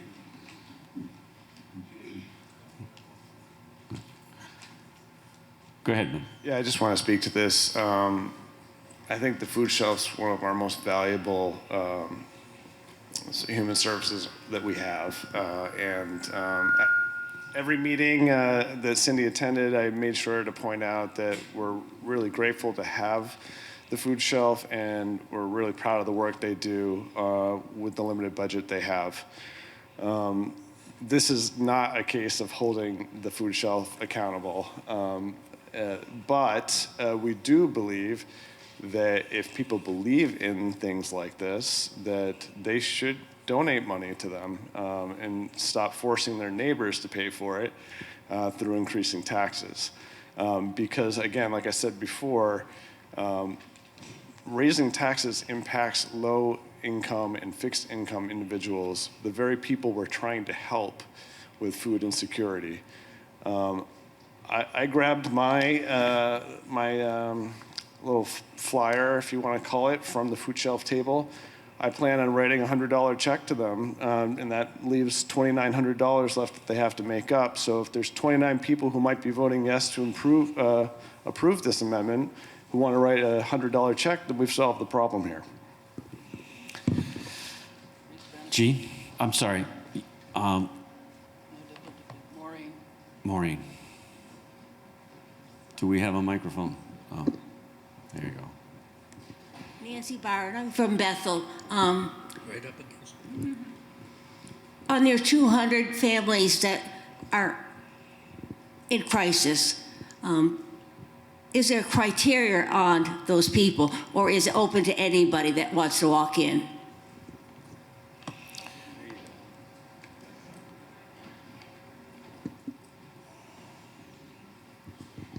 Go ahead.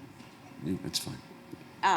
So the answer to that question is that people decide whether they're food insecure or not. And we don't turn anybody away if they come to our doors. Coming to our door is one of the hardest things they will ever do. Gene, do you want to?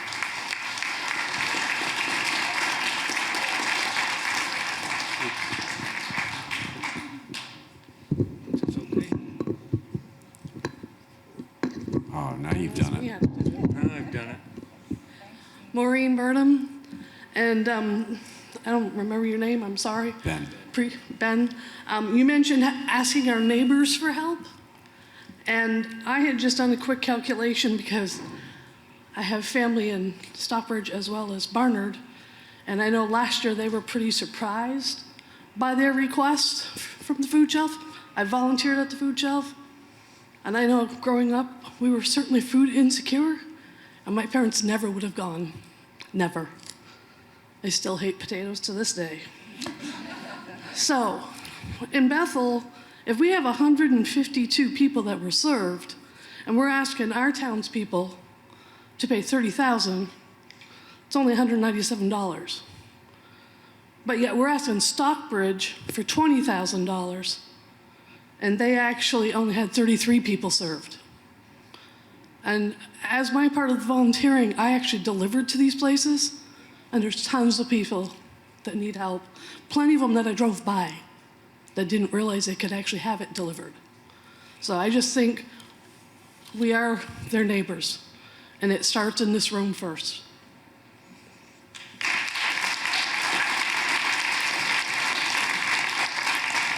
Anyone else before Gene? Yes.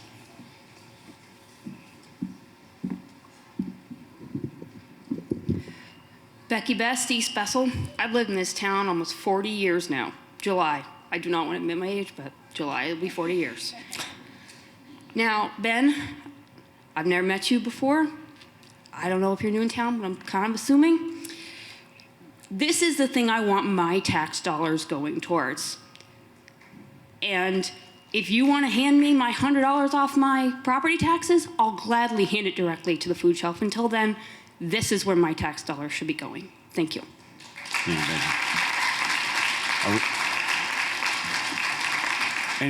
Any further discussion of the amendment to Article 2?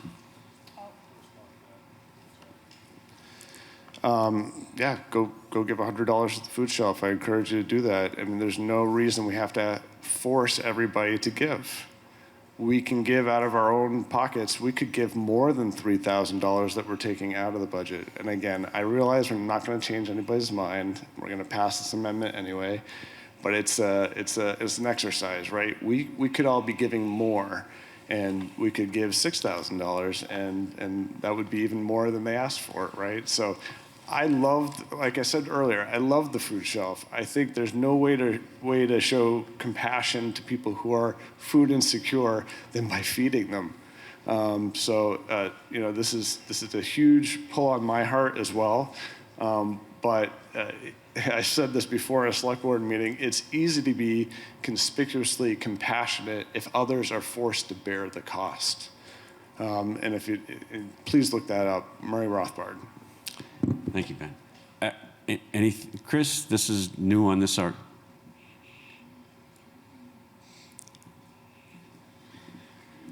Chris Jarvis, Bethel. So, turn this way. So I just want to call some hands here of anybody that might, or anybody that right now is part of a committee in the town. Could you raise your hands, please? And thank you for your service. I think the frustrating part of, and probably some of you in here are feeling the same, is we have individuals in the community that have different tasks, right? You might be on the rec committee, you might be on the human services committee, and these individuals, what they do is they take these requests every year, and then they try to be the best stewards with the money based on need, and they have to try to separate their biased opinions with emotion, and figure out, you know, everybody sends in their financial statements and their need. So we are looking for X amount of dollars, and here's our financial statement. And I would be very frustrated if I was on the Human Services Committee right now, because, you know, these individuals put a lot of time into analyzing the data, and I don't think anybody on these Human Services Committees are saying, oh, I don't like the food shelf, I don't like the library, I don't like any of these. I think everybody in here is in support of all of these. But we also have to be good stewards of money. And good stewards doesn't mean, well, you're cutting, you know, food that, you know, people really need. Is they're looking, and you can easily see it in here, is, you know, what is their budget? How much money do they have in reserve? And when it comes to some of these, that you can quickly see that they have plenty of money in reserve right now. I, for one, you know, for the last 15 years, I donate holiday meals to the elementary school. It costs me about $700 every month or every year to do that. I also donate a portion of my paycheck to the United Way. But those are things that I do personally. But when we get together as citizens in a committee to have to figure out what should we spend other people's money on, we have to kind of look at the data and separate the emotion from it. And I know it's easy today, you know, everything becomes emotional when we're on the floor, right? I mean, we all want the best for the library, the best for the food shelf, the best for Bethel Youth Sports, or any of these other things. Like, we want the best for everybody. But at some point, we have to say, you know, we have to be good stewards of money. And good stewards doesn't mean just because we're cutting it that, you know, that we want to see a program fall. However, if a program is sustainable without the town's money, then that's a benefit to the town. And you know, like, for instance, with the food shelf, a few years ago, and 100% correct, is they were having troubles. Like, they were barely on their feet. And as a town, we stepped up to the plate and started a large donation, which was double what the whole human services was at that point. Our whole budget was $24,000. We instantly more than doubled our human services to go to $30,000 for one identity. So that was a huge undertaking by people in the town. But which is really good is, and I think Ben was trying to say is, you know, these organizations are even more successful without our support. Doesn't mean that we don't have to give support, but we want, you know, the Shaws or the Hannafords to step up and say, here's our donations, which they have done this past year. And that's why we're seeing that their budget has grown, which is a good thing, right? So those are some of those times with, do they really need as much money as we have been giving them? Could we take a little bit back? Could we give something to somebody else that's in more need? So, and to kind of get up here and, you know, again, I apologize for the person, I forgot the name of the individual that was up here at the beginning, is, you know, these are all our opinions. We don't have to attack people, right? I mean, there are opinions. We don't, you know, let's be nice to everybody. Thank you. Thank you, Chris. Any other discussion on this issue? Yes.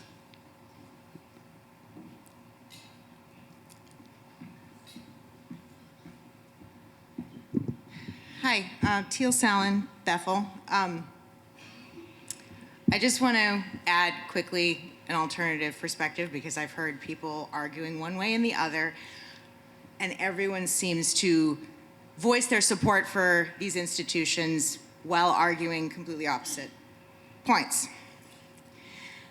From my perspective, I subscribe to a social contract.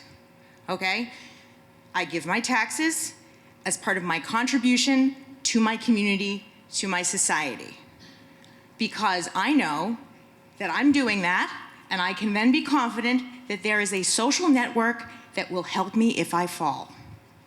If someone in my family needs help, if we lose a job, if we're struggling for reasons we cannot foresee, there is something there, okay? If I need to take my kids to the library, there's a library. If heaven forfend, we became food insecure because we didn't have jobs, there would be a food shelf.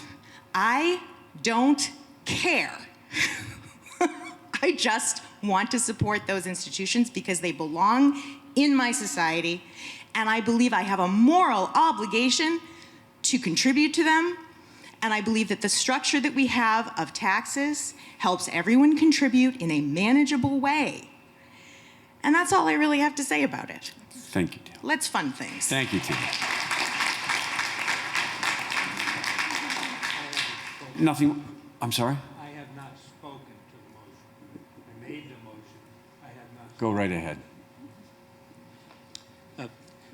Gene Krause,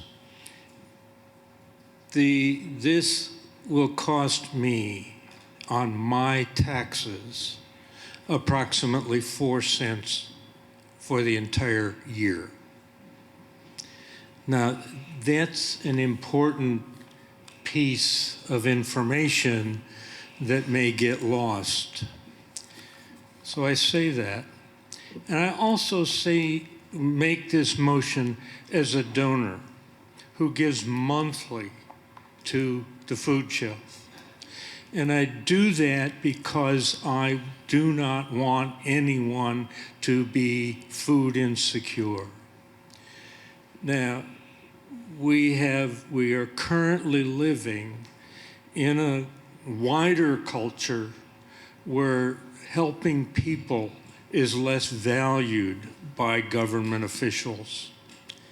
I would like to suggest that by supporting this fully, we as a community are saying, we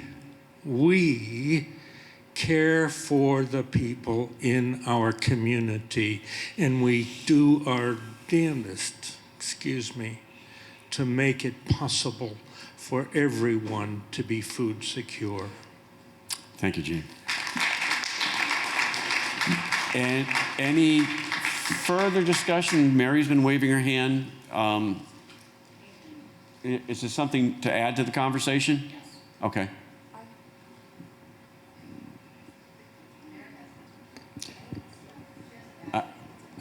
Thank you. My name is Amy Danley White, and I just wanted to give you a little background about myself. I've been food insecure in my life. I have been on food stamps. I have dumpster dived. I have panhandled. All this to get money so I could eat. I'm in a much better situation now, some of it through hard work, but also a certain bit of luck. And I think that some of our insecure people are probably unlucky, not unmotivated. To tell you the truth, in my savings, I could probably pay for all of these, thousands of dollars that we're quibbling over. But I do offer for the food shelf, because food is a basic human need, $3,500. Thank you. The motion's for 3,000. The motion's for 3,000. I think she was offering a personal Oh. All right, Mary, I'm sorry. Given that we're talking about such a really fairly insignificant amount of money in the bigger picture, I call the question. Question's been called. Question's been called, and as I reviewed my notes, we have, we need to, is there a second? We're moved and seconded. Question was called. The motion is to add $3,000 to, that's right. Call the question. Are we ready for the question? All those signify by saying aye. Opposed? Thank you. Thank you for that clarification. I'll get it eventually, maybe. All right, so the question before the floor is, shall we add $3,000 to the line item 5572.03 Bethel Food Shelf? I'm asking for a paper ballot.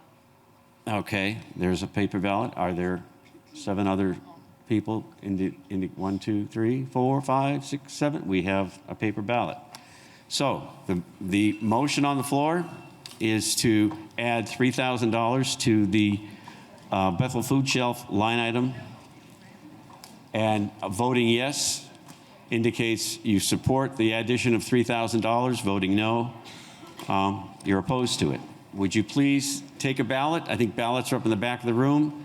Line up on the north side of the building, and civil authority folks come forward and.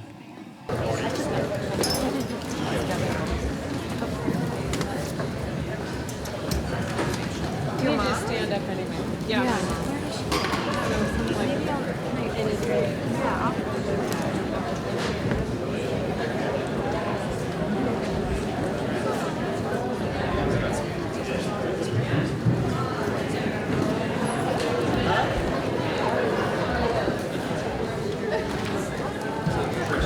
I can't believe I lost my good quality. Oh my gosh. 2 days was pretty good. I was, yeah. Shit, you saw that picture?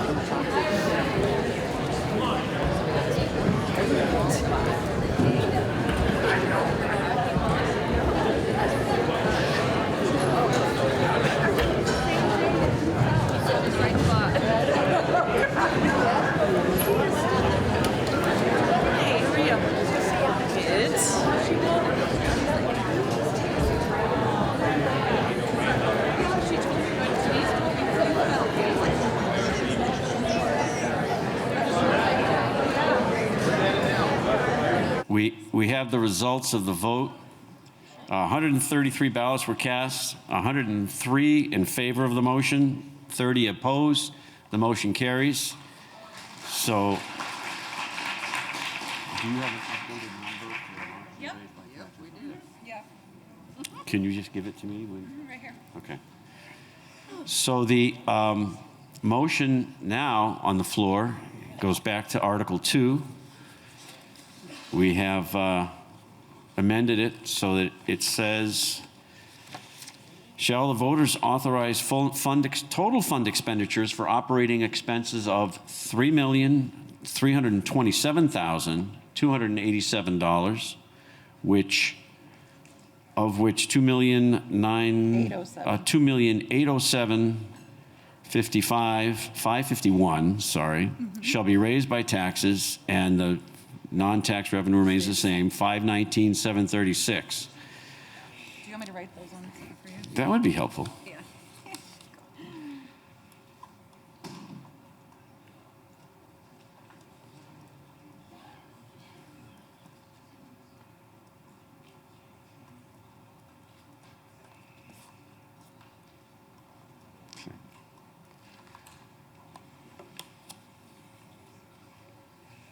Thank you very much. Thank you. You're welcome. All right. So the motion as it now stands, Article 2, are we ready for the question? I'll read it again.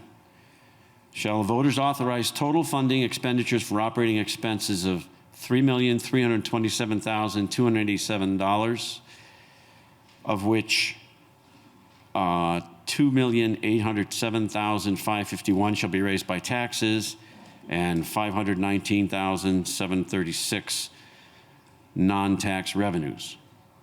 All in favor of the question? All in favor of the motion, say aye. Aye. All opposed? Motion carries. Should have said that. What? So that's. The motion carries. Yes, hang on, I just have a question. Yes. Does that mean you just approved the amended article and now you're gonna go back? I think that's what we did. Yes, okay, perfect. All right, thank you. So- Just need a clarification for the minutes. Thank you. Yep. Yep. So we have amended the article. Are we ready for the question? Is there further discussion? I think you have to wait for just a moment. motion, or you can make a motion, Jesse. Oh, I have further discussion on the. Well, why don't you make the motion first? Motion to. Article 2, you want to approve Article 2. I do not. You want to make a motion. To continue the discussion on Article 2. Well, we need a motion on the floor to. We need a motion to move it. To move So it. if you motion to move the article. Then we'll get a second. Someone seconds, then you can discuss. Thank you. Say so moved. Say so moved. So moved. Is there a second? Is there a second?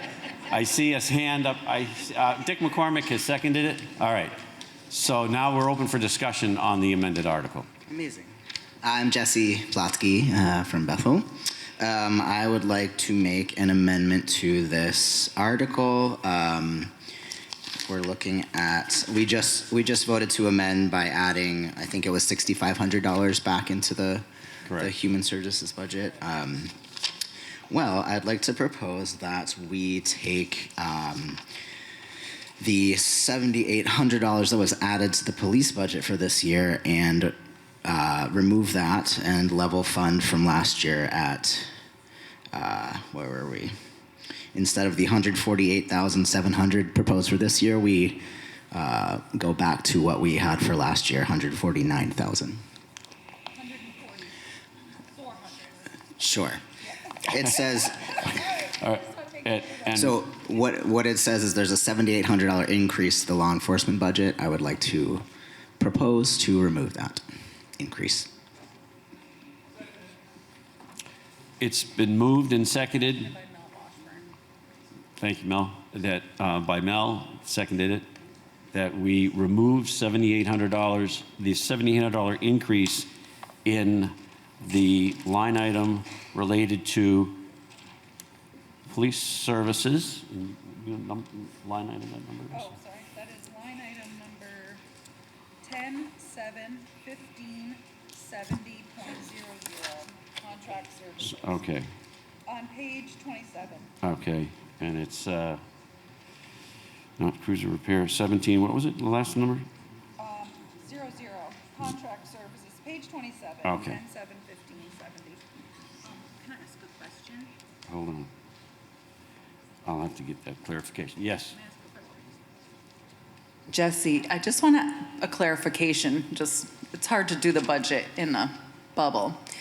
Are you asking to reduce it by $7,800 because of the recent events in the newspaper regarding the sheriff that I can address, or are you just to keep the policing at 36 hours? I just want to make sure that I'm figuring this right.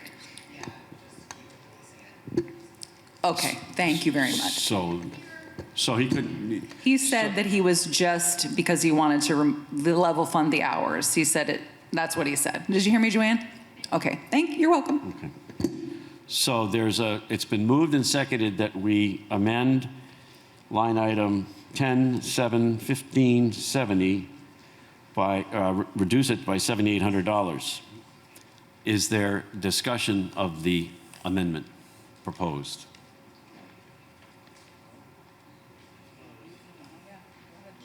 Jordan would like to address it.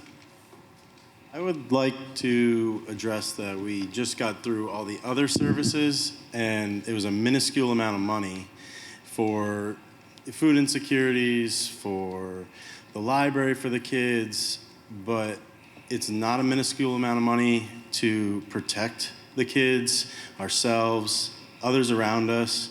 We're talking about changing the parking downtown, and who's gonna make sure that it's safe down there for parking tickets or making sure that people are using it properly. It's gonna be our police department. When we hired on the sheriff's department, I believe the town was in a really bad way. I don't know if anyone else feels differently, but we had a lot of issues at hand constantly. And I believe that they've done an incredible job turning the town around and making it safe for kids to walk from the school down to Cockadoodle, to, ride their bikes on the dirt roads, and etc. So I'd like to just keep that all in mind when we're talking about 2 hours a week of taking it away. I feel like we all are aware of all the drug busts, all the stolen vehicles, the laptops. I mean, they've done an incredible job here. And further discussion? Point of clarification, it has been the state police that have done the drug busts and the research. Our folk were involved at the last minute. Can address. I can speak to that as well, that the sheriff's department was heavily involved in the beginning of all of those busts.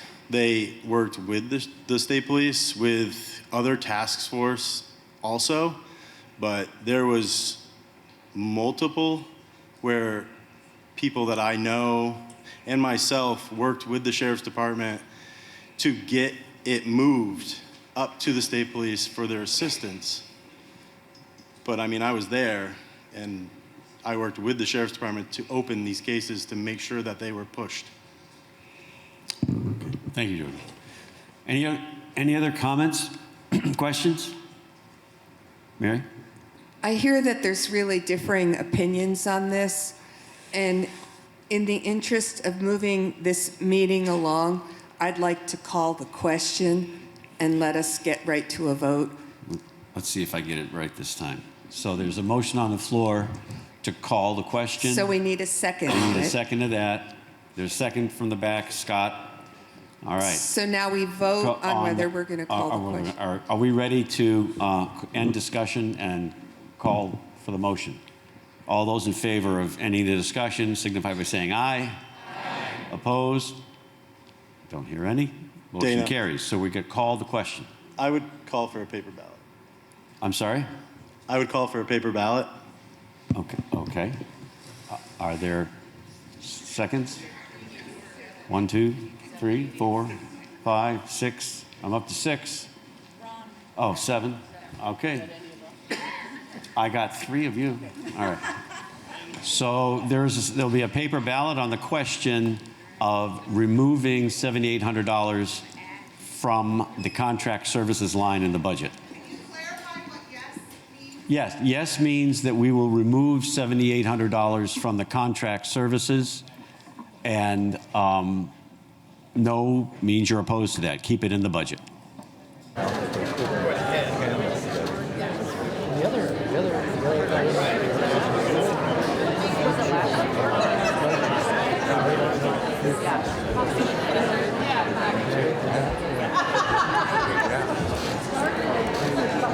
Okay, folks, we have the results of your vote on the amendment to reduce contract services by $7,800, the contract service line by $7,800. We had 130 ballots. There were 3 blanks. Yes were 55. No were 72. The motion's denied. So we're back to the main motion, which is Article 2 with the amended numbers. Shall the voters authorize total fund expenditures for operating expenses of $3,327,287, of which $2,807,551 shall be raised by taxes and $519,736 by non-tax revenues? Are we ready for that motion? Is there any further discussion? Louise? The question's been moved. Has been seconded. Are we ready for the question? Signify by saying aye. Aye. No? The ayes have it. All right, so we're back to the question. Shall the voters authorize total fund expenditures, et cetera? Do you want me to keep reading it?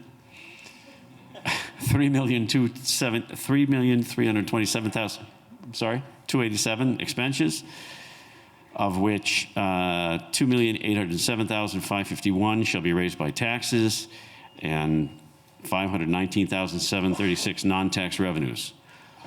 All those in favor of Article 2, please signify by saying aye. Aye. Opposed? The ayes carry. Thank you. Article 3.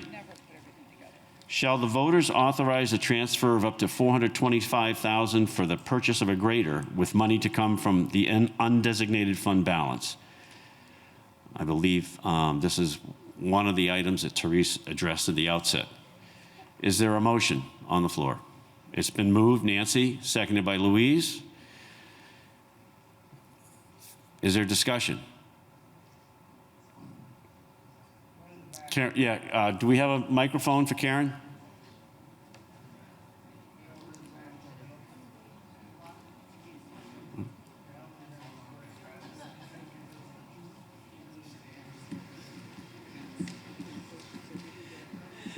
I would just like to ask. Karen, identify.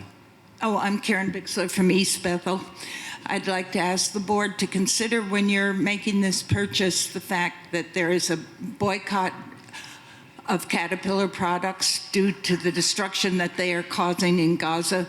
And I would ask the board to take that into very serious consideration when you're making your decision. Thank you.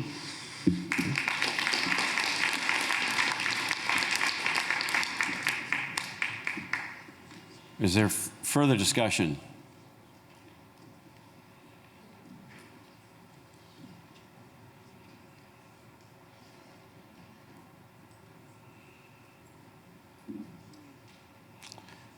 And if anyone else would like to comment on Article 3, would you kind of line up so we can?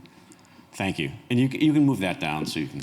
Hi, I'm Tova Ryan from Bethel. I was just wondering where in here is the amount in the designated fund?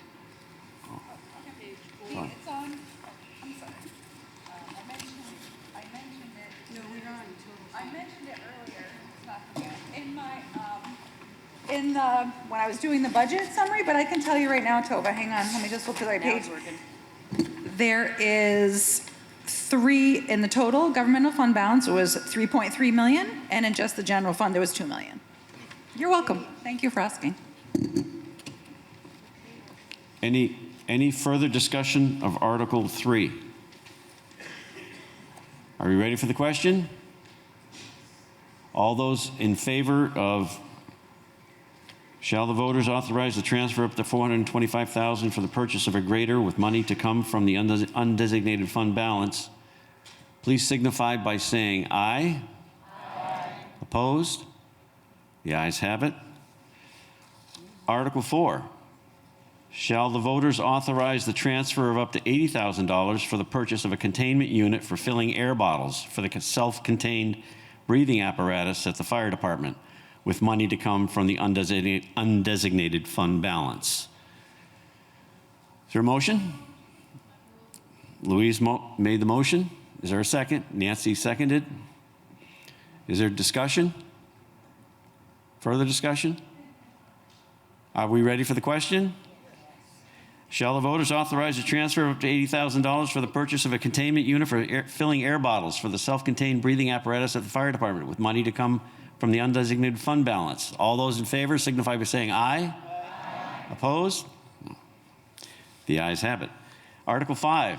Shall the voters authorize a transfer of up to $65,000 to outfit the new fire truck with hose, nozzles, and tools, with money to come from the undesignated fund balance? Is there a motion? It's been moved. Louise, second. Is there discussion? Hearing none. Are we ready for the question? Shall the voters authorize the transfer up to $65,000 to outfit the new fire truck with hose, nozzles, and tools, with money to come from the undesignated fund balance? All those in favor signify by saying aye. Aye. Opposed? The ayes have it. Article 6. Shall the voters authorize payment of real and personal property taxes in 4 equal installments, with the due dates being August 17th, 2026, November 16th, 2026, February 15th, 2027, and May 17th, 2027, by delivery to the town office postmarked on or before that date? Is there a motion? Nancy moved. Is there a second? Paul seconded. Further discussion? Hearing none. Shall the voters authorize, Article 6, shall the voters authorize payment of real and personal properties in 4 equal installments with the due dates being August 17th, 2026, November 16th, 2026, February 15th, 2027, and May 17th, 2027 by delivery to the town office postmarked on or before that date? All those in favor signify by saying aye. Aye. Opposed? The ayes have it. Article 7, to transact any other non-binding business that may legally come before this meeting pursuant to 17 VSA Section 2060D. I'm sorry, Gene. Greg is in front. Oh. No, I'm sorry. I recognize Greg first. Sorry, Gene. My name is Greg Hughes from Bethel. For those of you at the school board meeting last night, forgive me, but I'm going to repeat myself. And that's because I really believe there's some low-hanging fruit on the money tax tree, right? And that is in taxing second homeowners differently than we do now, all right?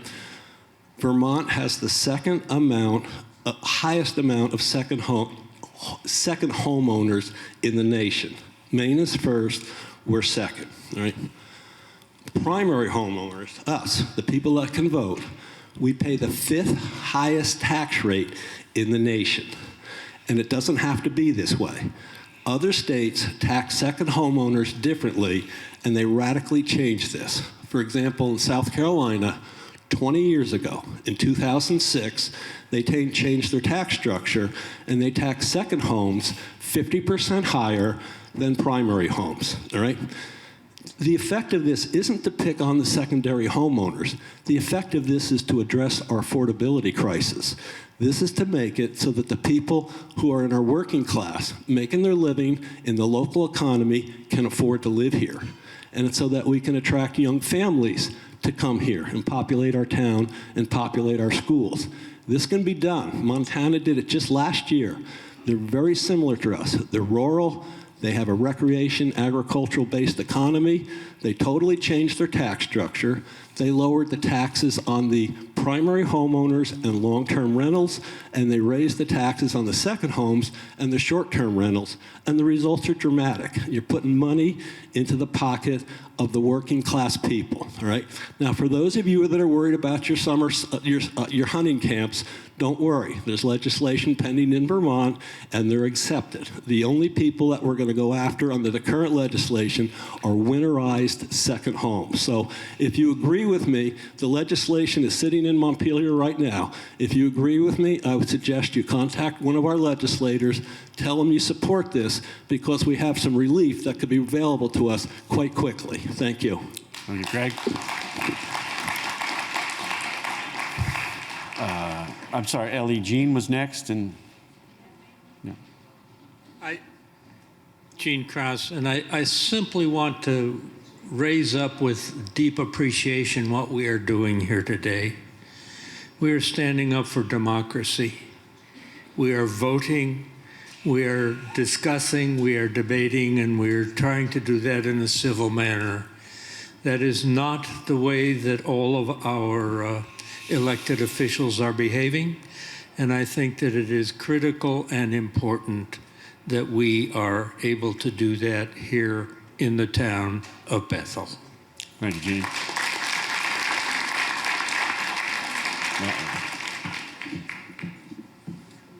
Hi, Ellie Griffin, Recreation. I just want to again propose that we form a task force so that we're all working together. The Select Board, the Recreation Committee, or anybody else could be involved in a task force to look for solutions and maybe a future of a new pool. Thank you. Thank you, Ellie. I believe that the Select Board has heard that. Any further business to legally come before the meeting? Hearing none. Dana? Oh, what? I just wanted to echo what Gene said. I really appreciate the debate today and everybody coming out and being engaged in our local elections. Thank you, man. Hearing no attempts to come forward and speak, I'm going to entertain a motion to adjourn?